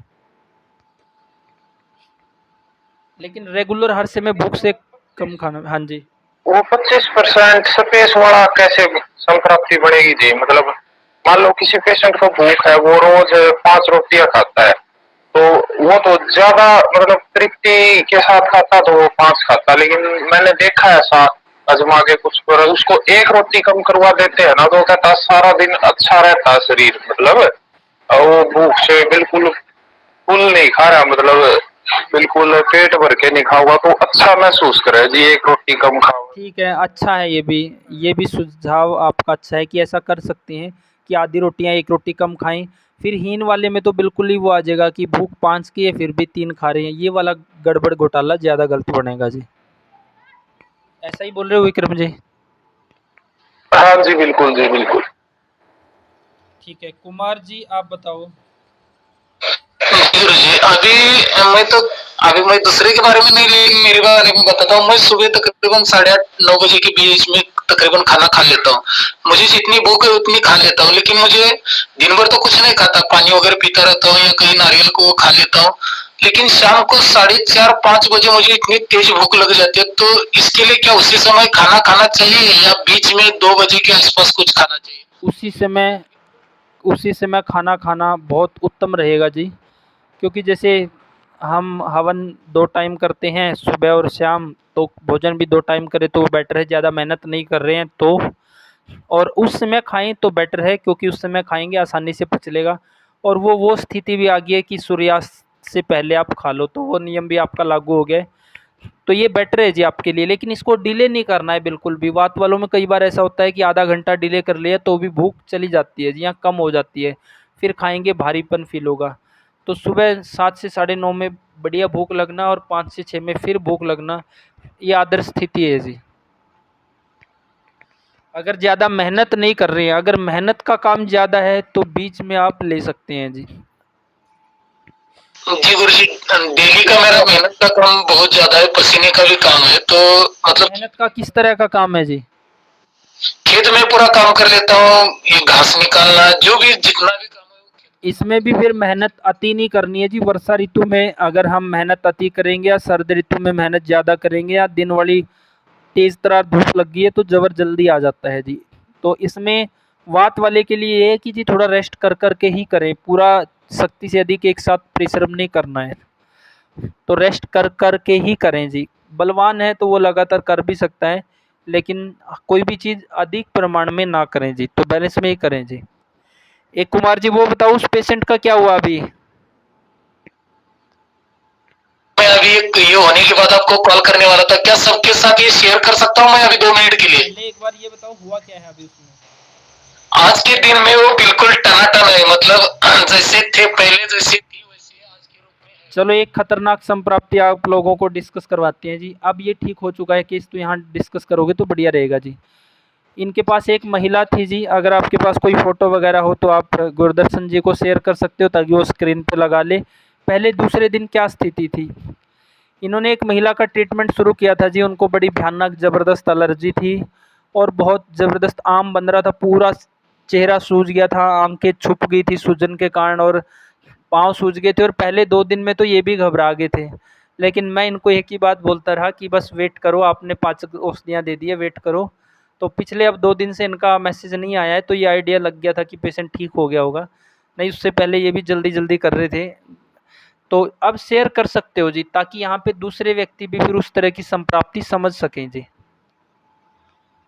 अगर आप गुरदर्शन जी को फ़ोटो भेज सकें, वो पहले वाली जब उनको बहुत सूजन थी, जब आँखों पे ये वो स्क्रीन पे लगाए वो दिखाएं, तो ताकि एक संप्राप्ति समझ आए। यहाँ पे मैटर यही है कि रोगी की हालत कितनी भी बिगड़ गई हो, हमें अपना धैर्य बनाए रखना है जी। कुमार जी अब बताओ आप, और भेज दो अगर फोटो वगैरह है तो। तब तक जी गुरुजी भेज रहा हूँ। सवाल है, जी गुरुजी भेज। करो अपना सवाल। मोनू जी करो अपना सवाल। नहीं गुरुजी वो गलती से हैंड रेज हो गया। किसी और साथी का तब तक सवाल है तो आप कर सकते हैं जी। गुरुजी हाँ जी करो सवाल। जैसे अभी आप बता रहे थे वो नॉनवेज यानी कि अंडे के बारे में या फिर मांस मच्छी जो भी खा रहा है, तो जो कफ प्रकृति के व्यक्ति है और वात प्रकृति के व्यक्ति है, अगर लोग नहीं अभी ये कफ प्रकृति का है, कोई दिक्कत है, समस्या है या फिर ब्लॉकेज बढ़ रहे हैं तो मत खाना है, फिर भी खाते जा रहे हैं। जो एलोपैथी के आजकल डॉक्टर बोला करते हैं कि नहीं भाई आप सूप पीना है या नॉनवेज खाना है या अंडी खाना है, मांस खाना, जो भी है नॉनवेज खाने के लिए वो प्रेरित करते हैं। क्या ये आयुर्वेद जो खाता है उसमें बैठता है तो फिर वो कितनी लेना चाहिए, अगर नहीं है तो नहीं लेना चाहिए, तो क्या है इसके बारे में जरा कोई अपने विचार। आप ये पूछना चाह रहे हैं कि मांस रस का सेवन करना चाहिए कि नहीं करना चाहिए, या किस तरह का सवाल है? समझ नहीं आया, लंबा ज़्यादा खींच देते हो जी, कट कट करके क्या करो। जी, जो अभी एलोपैथी वाले डॉक्टर जो है, जो पेशेंट को बताते, कोई कमजोर पेशेंट हो तो उनको बताते हैं अंडी खाओ, मांस खाओ, नॉनवेज खाओ बोलते हैं, तो ये कितना सही रहेगा? आयुर्वेद में ऐसी कोई है कि इसका विकल्प कोई है या नहीं है? अगर है तो क्या है? ठीक है जी, ठीक है कुमार जी, वो भी भेजना जिसमें चेहरे पे सूजन थी और बाकी जगह पे सूजन थी, वो वाला भी भेजना आप। तो इसमें आपका जो सवाल है ये है जी कि आयुर्वेद में अब देखो, आमावस्था में तो जी भोजन खाना भी जब अग्नि नहीं है वो भी खतरनाक है जी। तो एलोपैथी वाले यहाँ पे क्या करते हैं, एलोपैथी वाले यहाँ पे अब अग्निमंद है, आमावस्था है, पाचन दुरुस्त नहीं है, व्यक्ति कमजोरी फील करेगा ही जी, बिल्कुल जाहिर सी बात है। तो उस कमजोरी को ठीक करने के लिए अग्नि को ठीक करना है, दीपन पाचन अनुलोमन को ठीक करना है, ना कि वहाँ पे मांस रस खिलाना है जी, चिकन खिलाना है, अंडे खिलाने हैं, ये सब पूरी तरह से गलत है जी। क्योंकि अग्नि ही नहीं है तो वहाँ तो सामान्य भोजन ही गड़बड़ कर रहा है। एक पॉइंट तो ये है। और दूसरा कि जैसे मांस रस वाला है वो आयुर्वेद में केवल कुछ विशेष कंडीशन है जी, कुछ केवल विशेष कंडीशन है। वो क्या कंडीशन है उसको आगे पढ़ेंगे। केवल एक वात प्रकृति के व्यक्ति के लिए वो कंडीशन है जब उसका शरीर में बहुत अधिक क्षयात्मक संप्राप्ति हो, किसी तरह की वहाँ पे बात नहीं बन पा रही है, यानी ड्राइनेस इतनी अधिक है, धातुएं इतनी सूख गई है, केवल वहाँ पे एक ही कंडीशन आयुर्वेद यहाँ पे अलाउ करता है, बाकी पूरी तरह से मनाही है जी इसकी। और इसका विकल्प तो आयुर्वेद में बहुत सारा है कि दीपन पाचन अच्छा करके। हाँ, ये वाली फ़ोटो देखो जी, इनका चेहरा किस तरह से था, इससे ये वाली जी। और तो ये सवाल, इसका विकल्प बहुत है आयुर्वेद में। आप अच्छे अच्छे रसायन औषधियाँ दो, वाजी कर दो, शतावरी है, सफ़ेद मुसली है, कौंच बीज है, तालुम खाना है। सबसे ज़रूरी है दीपन पाचन अनुलोमन अच्छा करके, फिर आप बल्ले चीज़ें ये सब दे सकते हो। बढ़िया वजन गेन करेगी जी, बढ़िया शरीर को बना देगी, ताकत खूब बढ़ा देगी। आपका जो सवाल था योग गुरु जी, ये महिला का शरीर किस प्रकृति का है जी उनका? आप बता दो। 6 महीने हो गए अब तो आपको। कोई इससे भी एक और कुमार जी, एक और फोटो थी जैसे दोनों ही आंखों पे इसी तरह की सूजन थी इन पे।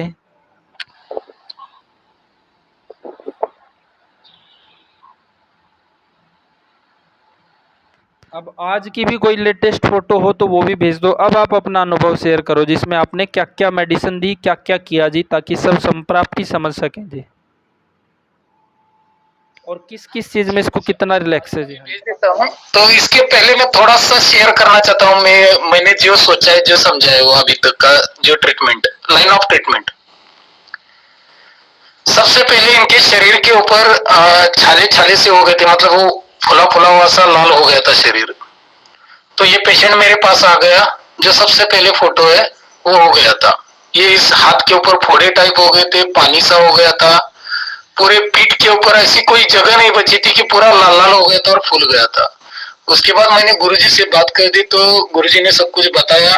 तो मैंने जैसे गुरुजी ने बताया उसी तरीके से परिपटादि काढ़ा, गोक्षुरादि गुगुल, उसके बाद महामंचिष्टा काढ़ा और महायोगराज गुगुल, ये 2 दिन, और बुन्निमबादी काढ़ा भी दिया था, बुन्निमबादी भी। बुन्निमबादी काढ़ा 2 दिन बाद दिया, वो थोड़ा सा लेट हो गया। मैं ये मेरी गलती मैं मान लेता हूँ, क्योंकि मैं जा नहीं पाया लाने के लिए।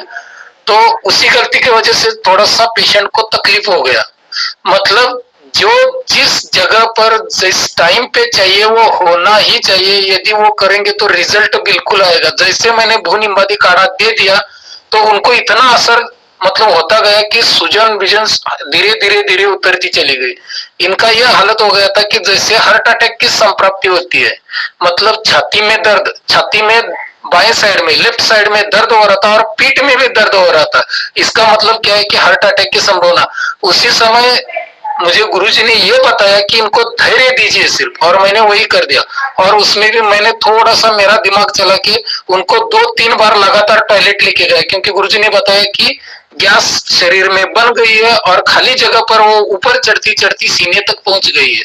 तो मैं थोड़ा सा वो समझा कि चलो इनका गैस उसी तरीके से भी निकलता है। तो 2-3 बार मैं टॉयलेट लेके गया, उनको गैस निकल गई और छाती का दर्द बिल्कुल रुक गया। उसके बाद पैरों की सूजन, यहाँ पे बीच में शायद हमने त्रिफला घृत या कोई और भी आइटम दिया था, या मिश्रक सने था नहीं आपके पास उस समय? जैसे गैस उनका कम थोड़ा सा हुआ वैसे ट्रिपल आदि घृत और मिश्र स्नेक कैप्सूल की जगह वो घी। तो इसका असर इतना बढ़िया हो गया कि उनका वो मतलब खाना नहीं खाते थे। दिन में सुबह 4:30 बजे उठते थे, घर का खाना पीना बनाते थे, 6:30 बजे दूसरे के घर में काम के लिए जाते थे, 12:30 बजे उधर से आते थे, उससे उसके बीच में 2 कप चाय होती थी। घर में आते ही पानी गट गट गट करके आधा लीटर पानी पी लेते थे, उसकी वजह से भूख मिट जाती थी। भूख मिटने के बाद दूसरे के ओर काम के लिए जाते थे, तो उधर जाने के बाद 4 बजे फिर चाय, 5:30 बजे फिर चाय, और शाम को आकर घर का काम करके रात के 10 बजे खाना बना के 10:30-11 बजे खाना खाते थे। तो इससे पता चला कि उनके पेट में आम बिल्कुल बन रहा है, बाकी कुछ नहीं है। क्योंकि जो पित्त बन रहा था पचने के लिए वो आम भी था और अनुलोमन पूरी तरह से रुका हुआ था जी। बिल्कुल बंद था, मतलब उनको टॉयलेट ही नहीं हो रही थी। तो जब ये गुरुजी ने बताई हुई दवाई है, जिस समय इनको टॉयलेट नहीं हो रही थी और हार्ट की तरफ पेन था छाती की तरह, उस समय कुमार जी बहुत घबरा गए थे, बार बार फोन पे फोन इनके चल रहे थे। तकरीबन 4-5 बार मैंने फोन कर दिया गुरुजी को, मतलब संकट में डाल दिया। लेकिन मैं संकट से निकल गया जैसे गुरुजी ने मुझे बता दिया। तो मैं बिल्कुल संकट से, क्योंकि धैर्य से बढ़कर कोई चीज नहीं इस दुनिया में। उसी समय गुरुजी ने मुझे धैर्य दे दिया। मैंने स्पीकर ऑन करके उनके पास मोबाइल रखा था, तो उन्होंने भी सुन लिया कि कुछ नहीं होगा, आप सिर्फ धीरज रखो, ये दर्द कम हो जाएगा और आप बिल्कुल ठीक हो जाएंगे।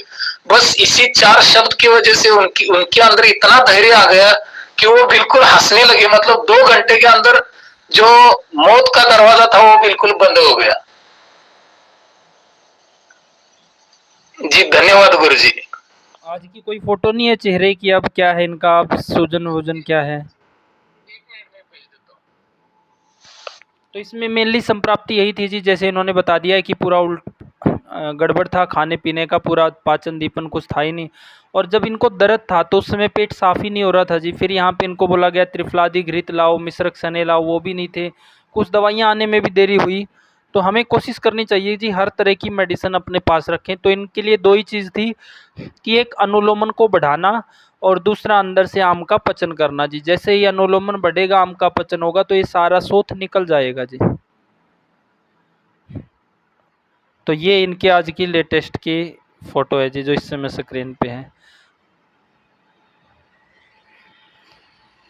कोई साथी यहाँ पे और कोई सवाल करना चाह रहा हो जी? अभी इनको कोई भी खुजली नहीं है या कुछ भी फोड़ा फुंसी कुछ नहीं, थोड़ा सा आंखों के ऊपर हल्की सी सूजन है बिल्कुल। और इनका दीपन, पाचन, अनुलोमन इतना बढ़िया चल रहा है, ऐसे लग रहा है कि वो अभी मतलब 16, 17, 18 साल के में जो संप्राप्ति रहती है कि भूख लगना, दौड़ना, खाना पीना, वो अभी बिल्कुल उनका सब कुछ चल रहा है। और चेहरे पे ज्यादा और तेज आ गया है। ये मतलब 8-10 दिन का ये बदलाव है जी। हमने देखो एक ही बात बार बार बोलते हैं जी, रोगी की घबराहट से हमने नहीं घबराना है जी, हमने अपना पेशेंस रखना है। क्योंकि जितनी अच्छी चिकित्सा आप लोग इस सिद्धांत के अनुसार करोगे जो आप शास्त्रोक्त पढ़ रहे हो, बाहर ऐसी चिकित्सा कहीं नहीं है जी। तो आपने अपना पेशेंस बना के, रोगी का इतना भी घबरा रहा हो, बस आपने ये देखना, इसमें अनुलोमन ही नहीं हो पा रहा था जी। जब दिन प्रतिदिन सूजन बढ़ रही थी, ये बोल रहे हार्ट अटैक आ जाएगा, इतना दर्द है, ऐसा लग रहा है छाती में भी हार्ट में भी। वहाँ अनुलोमन था ही नहीं, तो वहाँ पे फिर त्रिफला घृत और मिश्रक्षण कैप्सूल तो इनको मिला ही नहीं, वो भी बड़ा उपयोगी रहता है जी यहाँ पे। तो फिर कुल मिला के इन्होंने व्यवस्थाएं कर ली दवाइयों की। तो ये रहा जी। तो मेडिसिन समय पे होना बहुत ज़रूरी है और पेशेंस होना जी। तो रोगी की जल्दबाजी में हमने नहीं घबराना है जी। रोगी अगर जल्दबाजी दिखा रहा है, डर रहा है, तो उसको बेसिक से छोड़ दो, लेकिन आपने अपने सिद्धांत के अनुसार ही चिकित्सा देनी है जी, जो आप पढ़ रहे हो। अब सवाल रखो मनोज जी आप अपना। गुरुजी एक तो ये पूछना था, जैसे इन महिला की कमर पे जो वो उभरे हुए थे, ये शीत पित्त नाम की बीमारी थी क्या? अकेला इसको शीत पित्त तो नहीं बोलेंगे जी, इसमें तो देखो आप पूरा ही कुछ सिस्टम ही नहीं था। इन्होंने बताया कि इतना खाने का टाइम नहीं था, इतनी चाय पी रहे थे, गट गट पानी, पूरा सिस्टम ही बिगड़ा था जी। कोई पाचन ही नहीं हो रहा था अंदर, एक तरह से विषी बन रहा था जी अंदर। और वेद जी दूसरी इनकी प्रकृति प्लीज हमें समझ नहीं आ रही, आप बता दीजिए एक बार। इनकी प्रकृति मुझे मैं बताता हाँ हूँ। बताओ जी। मोनू जी इनका जो शरीर, मोनू जी बड़ा अच्छा पढ़ रहे हैं, मोनू जी बताएंगे। गुरुजी मेरे अनुसार से तो जो इनके शरीर में जो सूजन दिख रही है, ये तो किसी विशेष प्रकार के रोग के कारण हो सकता है, लेकिन इनकी प्रकृति मुझे बात प्रक्रिया समझ आई। ठीक है जी। और कोई साथी अपना अनुभव शेयर करना चाहता हो, बताना चाहता हो जी? इसमें और वहाँ तो दोनों दोस्तों की प्रकृति लगी गुरुजी मेरे को। इसमें जो था, एक तो आम बढ़ा हुआ है कुछ तो उसका, और पित्त भी इसमें मिश्रित है फिर साथ में। वात की प्रकृति है जी, और हल्का फुल्का साथ में पित्त का मिक्सअप, लेकिन पित्त की दुष्टि हो रही थी जी यहाँ पे पूरी तरह से, अनुलोमन रुकने के कारण जी। अनुलोमन होता तो ये इतनी शोथ नहीं होती, वो निकलता रहता जी। तो इसी तरह के व्यक्तियों में अगर यही केस मान लो एलोपैथी में चला जाता और इनको अगर ग्लूकोज लग जाती ना जी, तो ये पेशेंट नहीं बचना था। यहाँ पे हमने केवल एक ही काम करना था कि अनुलोमन करना जी। एक पेशेंट इसी तरह का था जी, उसमें क्या हुआ कि उनकी घरवाली को ट्यूब में बच्चा फंस गया जी। ट्यूब में बच्चा फंस गया, तो वो घबरा गए जी। घबरा गए तो ये इधर बात करे उधर बात करे, बहुत से उनसे राय ली तो सबने यही बोला जी, इसका तो ऑपरेट करवाना पड़ेगा, ट्यूब ही निकलवानी पड़ेगी जी। तो फिर हमें बोले जी आप बताओ, तो मैंने बोला जी कि भाई आप इनको 10 मूला रिस्ट दे दो। इन्होंने कहा सब ये बोल रहे ऑपरेट होगा, तो 10 मूला से क्या होगा यहाँ पे? भाई आपके पास एक ही ऑप्शन है, या तो आप ऑपरेट करवा लो, दूसरा ऑप्शन है कि आप अनुलोमन कर लो। आयुर्वेद की चिकित्सा तो यही है कि यहाँ पे अनुलोमन कर लो जी आप।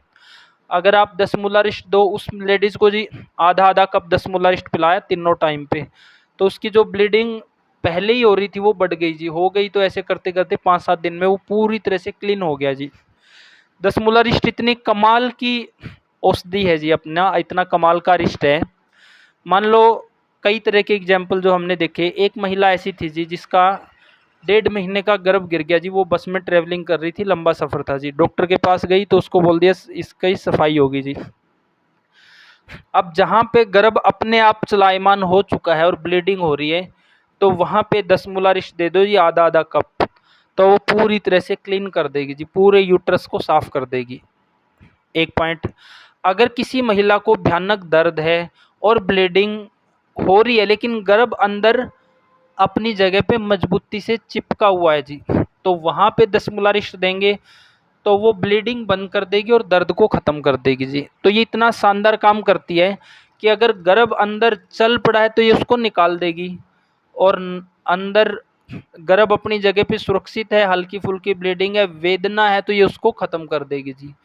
तो जिन महिलाओं में ऐसा देखा गया कि हल्की स्पॉटिंग थी, दर्द अधिक था, वहाँ पे 10 मूला दिया तो ब्लीडिंग बंद, दर्द खत्म, और गर्भ अच्छे से बढ़ के 9 महीने में बच्चा पूरा हो गया जी। और जिनका अपने आप गिर के चलायमान हो चुका है, फिर वहाँ पे 10 मूला दोगे तो पूरी तरह से क्लीन कर देगी। हालांकि किसी आम गर्भ को, नए गर्भ को ये नहीं हटाएगी जी। कोई इसका कहीं गलत उपयोग करने लगे तो वो काम ये नहीं करेगी, ये केवल चलायमान हो चुके को निकाल देती है। तो उसको सबने ये बोल दिया था जी इसकी तो ट्यूब ही निकलवानी पड़ेगी, जल्दी निकलवानी पड़ेगी, ये होगा वो होगा। तो हमने उसको समझाया कि भाई आप आयुर्वेद पढ़ रहे हो तो एक बार अनुलोमन तो करो। आप करो, किया तो वो हो गया जी। तो मेनली हमने अपना ये देखना है कि यहाँ पे हमने करना क्या है, दीपन करना है कि पाचन करना है कि अनुलोमन करना है। इस केस में जो लेडीज़ वाला था, इसमें केवल अनुलोमन ही करना था जी, अनुलोमन और ये पाचन करना था जी, जो आम था इतना ही करना था जी इसमें। तो हमने रोगी की स्थिति देख के घबराना नहीं है जी, हमने अपने ट्रीटमेंट के हिसाब से, अपने लाइन ऑफ ट्रीटमेंट से ही काम करना है। उसमें परिणाम मिल रहा है तो भी बेहतर है, नहीं मिल रहा है तो कई बार रोग असाध्य भी हो जाता है जी, या रोगी गड़बड़ी तो नहीं कर रहा है, वो सब ध्यान रखना है जी आपने, लेकिन घबराना बिल्कुल नहीं है। अब किसी का कोई सवाल है तो सवाल कर सकते हैं। गुरुजी गुरुजी हेलो। हाँ जी, हाँ जी, बोलो।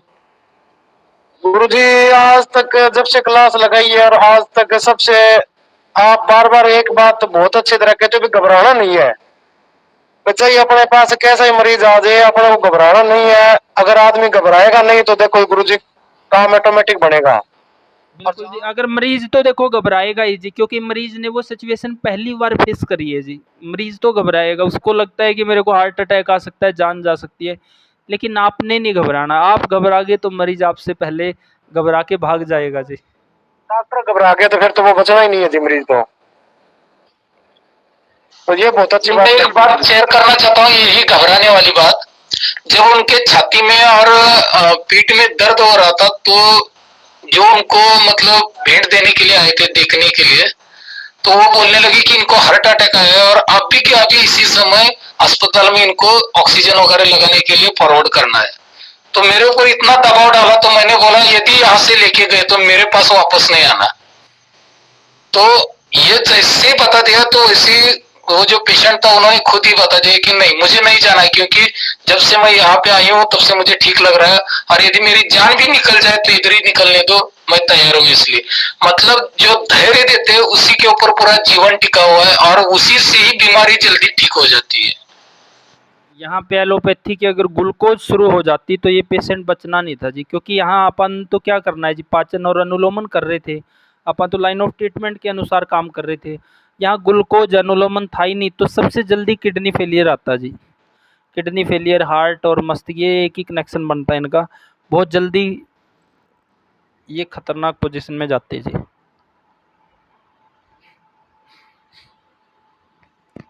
इसी तरह से हाँ हाँ जी, बोलो। गुरुजी को थोड़ा आगे बढ़ा एक समय में एक ही साथ ही बात करो जी। मौके पे क्या करना है गुरुजी ये बता दो। कल बताएंगे जी, सुबह आपको क्या करना है उस पेशेंट में, कल बताएंगे जी। एक पेशेंट की ओर, हाँ बोलो जी। जो विलो तेल बताया था आपने कान में डालने के लिए सुबह, वो कौन सी कंपनी का लेना है यार? और जिस कंपनी का आपको मिले वो ले लेना जी आप। ये कोई एक दो कंपनी का ही मिलेगा, अच्छी कंपनी ही बनाती है जी इसको, ये ज़्यादा कंपनियों का मिलेगा भी नहीं आपको। क्या मिल रहा है जी? एक बार आप ढूंढ लो, जो मिल रहा है एक बार फोटो भेज दो, फिर बता देंगे इस्तेमाल करना है कि नहीं करना है। एक और केस हमारे पास ऐसा था जी, 2021 का वो केस था। उसमें क्या था, वो करनाल से आए थे जी, और 2018 में पहले उनको डेंगू हुआ था, तो अपने लाइन ऑफ ट्रीटमेंट के अनुसार वो ठीक हो गए थे। 2018 में ठीक हो गए थे, 21 में फिर से डेंगू आ गया। वो कहीं राजस्थान में काम पे गए थे, शहद का काम था, तो उसमें क्या हुआ जी, वहाँ बुखार हो गया, 2 दिन एलोपैथी ले ली, फिर 2 दिन आयुर्वेदिक ले ली, एलोपैथी ले ली, ऐसा करते करते वो एलोपैथी ट्रीटमेंट में चले गए। वहाँ पे एडमिट रहे कई दिन, वहाँ पे अच्छा सा पैसा खर्च हो गया, लेकिन वहाँ से आने के बाद फिर से बीपी उनका डाउन हो गया, प्लेटलेट्स फिर से डाउन हो गए जी। तो ऐसी स्थिति में उस समय ये ऋषि जी से आईडी से जुड़े हुए ये हमारे साथ थे। तो हम थे जी चंडीगढ़ रेलवे स्टेशन पे, किसी काम से हम गए थे, किसी को कुछ मेडिसिन पकड़ानी थी। तो एकदम से फ़ोन आया जी कि हम हॉस्पिटल से चल पड़े हैं और हमें तो यहीं आना है जी। हमारे पास कोई व्यवस्था नहीं थी ख़ास, तो फिर हमने इनके पास रखा उनको, पेशेंट को, और पेशेंट ये बोल रहा है जी एक बार मेरा बीपी डाउन जा रहा है, एक बार चेक करवा दो आप। तो मैं तो कोशिश कर रहा था जी इसको ना चेक करवाएं, क्योंकि कई बार लो आ जाता है तो रोगी और घबरा जाता है। तो उसने चेक करवा लिया जी ज़बरदस्ती से, तो वहाँ पे थोड़ा लो आ गया, उसमें लो आ गया, तो जिसने चेक किया उसने डरा दिया जी कि इसको तो अभी 6 में लेके जाओ, नहीं ये तो रात नहीं पकड़ेगा जी। तो वो पेशेंट का बार बार रात को फ़ोन आ रहा, लेकिन उसका सुबह निकल गई जी।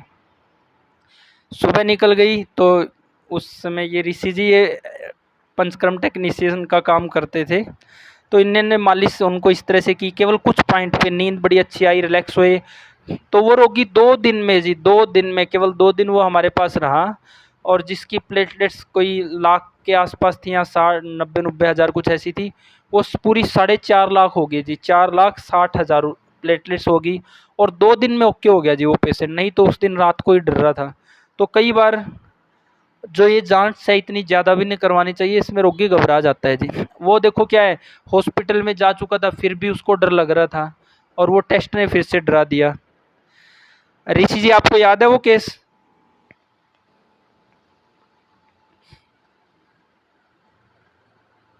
रीना जी वाला जी गुरुजी, हाँ गुरुजी, मुझे वो केस याद है। उनका बीपी तो ऊपर वाला जो बीपी था अगर वो गुरुजी 70 था, 70 60 70 65 था। हाँ कुछ 70 50 55 कुछ ऐसा चल रहा था जी उसका। जब वो वहाँ पे, हाँ उन्होंने कितना डरा दिया था उसको, अपन तो मना ही कर रहे थे कि भाई आप टेस्ट ना चेक ना करवाओ, उसने क्या डरा दिया था कि इसकी रात नहीं निकलेगी, लेकिन उसका ठीक निकला, और 2 दिन में बताओ क्या रहा उनका। हाँ बहुत अच्छा ट्रीटमेंट किया और बहुत ही लाइन ऑफ ट्रीटमेंट किया था। उनको 10 मूलर ही रिस्ट दी थी, शुरुआत की थी 10 मूलर रिस्ट से ही शुरुआत की थी उनके लिए। उनको तो केवल 10 मूला, स्वर्ण वसंत मालती और वासा अमृतोत्तर कैरियड या स्वामला इतना ही दिया था। बीपी को उठाने के लिए अपन ने सिर्फ 10 मूला, स्वामला और स्वर्ण वसंत ये 3 ही दिया था जी उनको।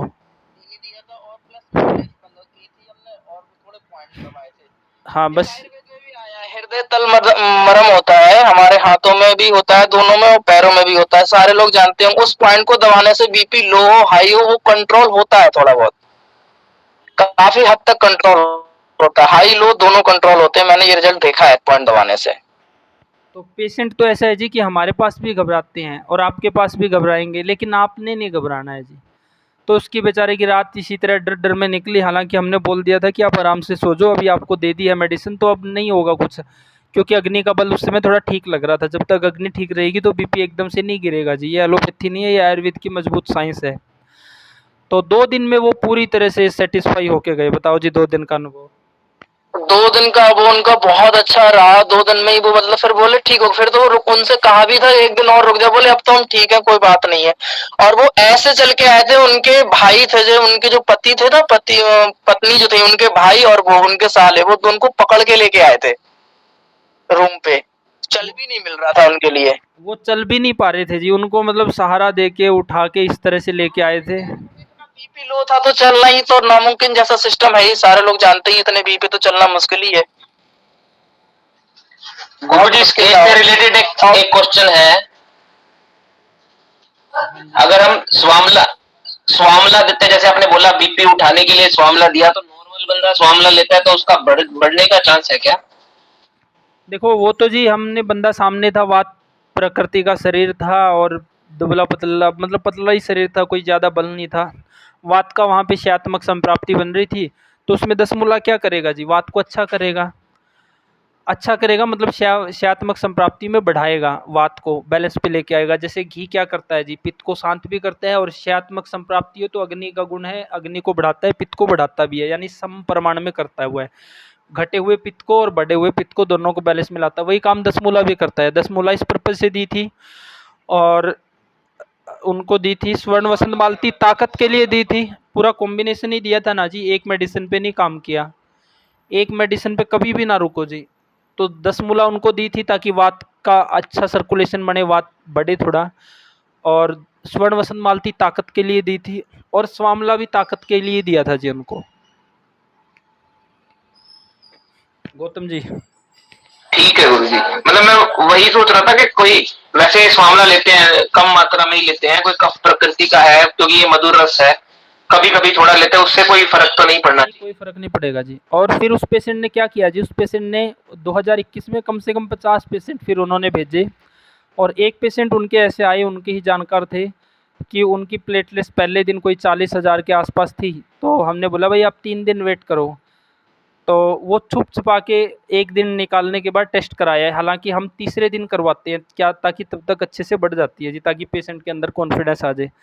तो वो छुप छुपा के दूसरे दिन करवाया है जी, फिर भी उसकी प्लेटलेट्स बढ़ रही थी। तो इस तरह से भी आते हैं। तो रोगियों के अंदर बहुत डर का माहौल होता है जी, क्योंकि बाहर माहौल ही डर का है। तो आपने सिर्फ ठंडे दिमाग से अपने पेशेंट से लाइन ऑफ ट्रीटमेंट जो आपको शास्त्र से समझा रहा है उसके अनुसार काम करते रहो जी। रोग साध्य है तो ठीक होगा, असाध्य है तो वो कहीं भी ठीक नहीं होगा जी। उस समय तो गुरुजी डेंगू के काफी पेशेंट ठीक किए थे। वो पुलिस वाले थे, वो बहुत घबरा रहे थे, उनके घर गए थे अपने लोग, तो उनके यहाँ लेके भी गए थे आपके जो मित्र थे मिलने वाले। बिल्कुल जी। हाँ, तो वो भी कितना घबरा रहे थे। उस समय तो डेंगू का काफी चल रहा था, अभी भी मतलब चलता ही रहता है डेंगू का तो सिस्टम। उस समय ज़्यादा कहर था जी। उस समय बहुत ज्यादा कहर था गुरुजी। तो हमने पेशेंस के साथ मज़े से काम करना है जी, कोई अपने ऊपर टेंशन प्रेशर नहीं लेनी है, मज़े से काम करना है लाइन ऑफ ट्रीटमेंट के अनुसार। बस पढ़ना हमने दिल लगा के है, ज़ोर से पढ़ना है जी, पूरा अपना स्वाध्याय ज़बरदस्त करना है, फिर उसके आधार पे अपना करते रहो जी मज़े से चिकित्सा। अब किसी का कोई सवाल है तो रख सकते हैं जी। सुमित जी अपना सवाल रखो। गुरुजी, ये महिला वात की है और पित्त बड़ा है, तो अनुलोमन के लिए इसमें अरिष्ट मतलब इसमें पहले पित्त की चिकित्सा करनी पड़ेगी जी। इसमें दुष्टि भी पित्त की हो रही थी जी, और परिपाठी और गोक्षुर यहाँ पे दिया था, तो वो पित्त का रेचन करता है जी, अनुलोमन करता है। जैसे अभी पित्त का हमने पढ़ा नहीं है तो वहाँ हम पढ़ेंगे। पित्त वाले को हमने, अगर पित्त की दुष्टि है और पित्त वाले को वो करना है तो वहाँ परिपाठी और गोक्षुर देंगे जी अनुलोमन के लिए। जी गुरुजी। गुरुजी से पित्त के क्या लक्षण नजर आए थे? इसका रक्त पूरा दूषित तो हो रहा है जी। अभी फोटो नहीं देखे आपने इनके? हाँ जी, हाँ जी। गुरुजी, मैं एक अलग प्रकार का प्रश्न करना चाहता हूँ, क्योंकि अभी जो चल रहा है, और जो कोई व्यक्ति अगर कमजोर होता है तो उसकी नसें क्यों उभरती हैं, और दूसरा उसको बार बार डकार क्यों आती है? डकार आएगी तो अनुलोमन रोका है, बिल्कुल सिंपल सी बात है जी। और दूसरा कमजोरी में देखो, दो व्यक्ति आपके सामने है, एक भारी व्यक्ति है उसको बलगम वाली खांसी है, एक पतला व्यक्ति है उसको सूखी खांसी है। तो कमजोरी में कोई भी चीज़, उसको श्वास क्या होगा, फूलेगा जी। और भारी व्यक्ति में क्या होगा, सांस में रुकावट होगी, क्योंकि कफ ने मार्गावरोध कर रखा है। तो कमजोरी है तो वहाँ पे घबराहट, वो फूलना, जैसे सांस फूलना, उसी तरह से नसें फूलना, तो कमजोरी में ये संप्राप्ति बनती है जी। Okay okay. तो आज के लिए इतना ही पढ़ेंगे जी। जो हमारा मेन है आयुर्वेद में, मेन केवल दवाइयाँ नहीं है जी, मेन है हेतु और संप्राप्ति को समझना, वो सबसे इम्पोर्टेंट है जी आयुर्वेद में। क्योंकि उसको अगर हम समझ पाए हैं तो हम हर रोगी को ठीक कर पाएंगे, अकेले दवाइयों के सहारे पे नहीं कर पाएंगे। हेतु और संप्राप्ति को समझना और उनको बंद करा के फिर अच्छा लाइन ऑफ ट्रीटमेंट, ये असली चिकित्सा है जी। केवल दवाइयाँ देना चिकित्सा नहीं है जी। और ये सूत्र स्थानम बहुत इम्पोर्टेंट है जी। अब आप लोगों को आज थोड़ा सा महत्व पता चला जी सूत्र स्थानम का, कि कितना इम्पोर्टेंट है, क्यों जरूरी है सूत्र स्थानम। क्या विचार है जी आज जो सूत्र स्थानम के बारे में पढ़ा, कि सूत्र स्थानम से हमें क्या मिलेगा जी? ये तो जीवन का मूल मंत्र है गुरुजी, मेरे हिसाब से बहुत ज्ञान की प्राप्ति होती है। सभी रोगों की संप्राप्ति मतलब किस किस को कैसे रोग, जैसे अभी एक छोटा सा यही बताया कि हमें कम मात्रा में भी नहीं खाना, ज्यादा मात्रा में भी नहीं, सम मात्रा में खाना है, समय पर खाना, तो यही सारे रोगों की संप्राप्ति या रोग कैसे होते हैं तो हमें यहीं से मिल गया। तो ये इन्हीं को समझ के हम सारे रोग, जब रोगों को समझेंगे तब उनको ठीक कर पाएंगे। बिल्कुल जी, यहाँ से हमें पता चलेगा कि रोगी क्या क्या गड़बड़ी कर रहा है जी, और क्या क्या गड़बड़ी से क्या क्या संप्राप्ति बन सकती है। ये रोगी व्यक्ति को, ये स्वस्थ व्यक्ति के स्वास्थ्य को बनाए भी रखेगा, और रोगी व्यक्ति को ठीक होना है तो पहले इन हेतुओं को ठीक करना पड़ेगा। यहाँ से हमें हेतु और संप्राप्ति समझ आएगी। तो ये जो डिज़ाइन कर रखा है ना जी अष्टांग हृदय का, ये बहुत ही शानदार तरीके से, मतलब अमृत रूप इसको दिया गया है। सूत्र स्थानम, शरीर स्थानम, निदान स्थानम। निदान स्थानम तीसरे नंबर पे है, जबकि आरंभ में हम सोचते हैं कि बीमारियों के कारण का पता हो, फिर चिकित्सा स्थानम, फिर कलप और उत्तर स्थानम। बहुत सुंदर तरीके से डिजाइन किया गया है। और ये ग्रंथ तो मुझे पूर्ण ही लगा जी, जो डॉक्टर ब्रह्मानंद त्रिपाठी वाला है। ये कुछ दिन पहले इन्होंने कोयना जी ने अपना जो अष्टांग हृदय इनको पढ़ाया, जो इनके बीएमएस के दौरान, उसका इन्होंने मुझे वो भेजा, और वो मेरे पास है वो भी। तो उसमें तो जी केवल एक ही पार्ट दिया गया है, तो पता नहीं भी इनको किस रूप में पढ़ाया गया है। तो ये पूर्ण है जी, आप इसको पढ़ के बहुत बढ़िया लाइन ऑफ ट्रीटमेंट यहाँ से अपने लिए रख सकते हो।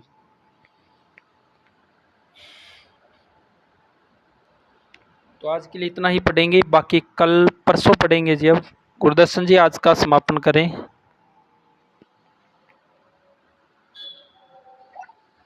गुरुदर्शन जी ने एक बार बात में बोली थी, क्लास खत्म होते ही हमें चले नहीं जाना, उसके बाद कुछ बातें होंगी।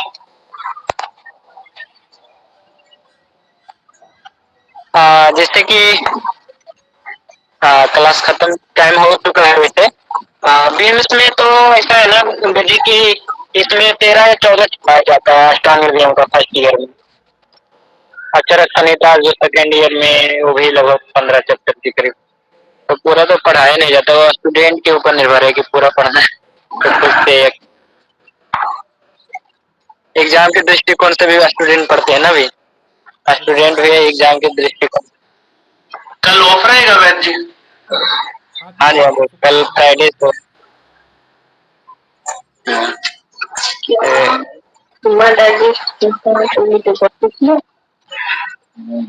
अरुण, हाँ जी, पूछ लीजिए। हाँ, उमा डाइजेस्ट कहाँ पर मिलेगा? अभी में मिला नहीं है। मैंने नंबर भेजा है ना जी आपको, आपने फोन किया है जी। दास जी भी नहीं बता पाए। अगर किसी व्यक्ति को दवा अगर नहीं मिल पा रही हो तो जी वो गुरदर्शन जी से या मेरे से मंगवा ले, ताकि आप अपना समय वेस्ट ना करें जी। हाँ जी, वो भी सही है जी। तो आपके मोबाइल पर भेजा हुआ है दवा। ठीक है, एक बार मैं देख के बताता हूँ जी आपको। चलो ठीक। तो क्या है कि जो दवाई है, मेडिसिन है, वो समय पे मिले, है ना, तो रिजल्ट जो आएगा वो बहुत जल्दी आएगा। अगर इसी जो अभी लास्ट में जो केस डिस्कस किए हैं, तो यदि इसी पेशेंट में मेडिसिन यदि देरी हो जाता तो शायद ये ट्रीटमेंट सही नहीं हो पाता, यानी कि और केस बिगड़ जाता जी। तो अभी भी थोड़ी देरी रही है गुरदर्शन जी, इसमें अभी भी थोड़ी देरी रही है, कई चीज़ें देरी से ही आ पाई है। तो सभी साथी कोशिश करो जी, जैसे हमने वात का पढ़ लिया, अब हमने कफ का पढ़ लिया, अब पित्त का पढ़ेंगे, तो कम से कम ये दीपन पाचन अनुलोमन वाली ये तो अपने पास रखो ही जी आप, जो जरूरी है।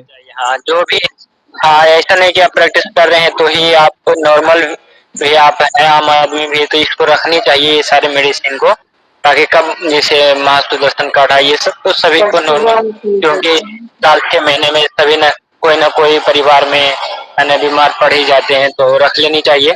और इसकी एक्सपायरी भी तो नहीं होती है ना, जैसे माँ सुदर्शन काढ़ा है तो आप 2 साल रखो, 4 साल रखो, तो कोई ऐसा खराब होने वाला भी नहीं। जिस तरह से लोग अपने काढ़ा भी खराब नहीं होने वाला।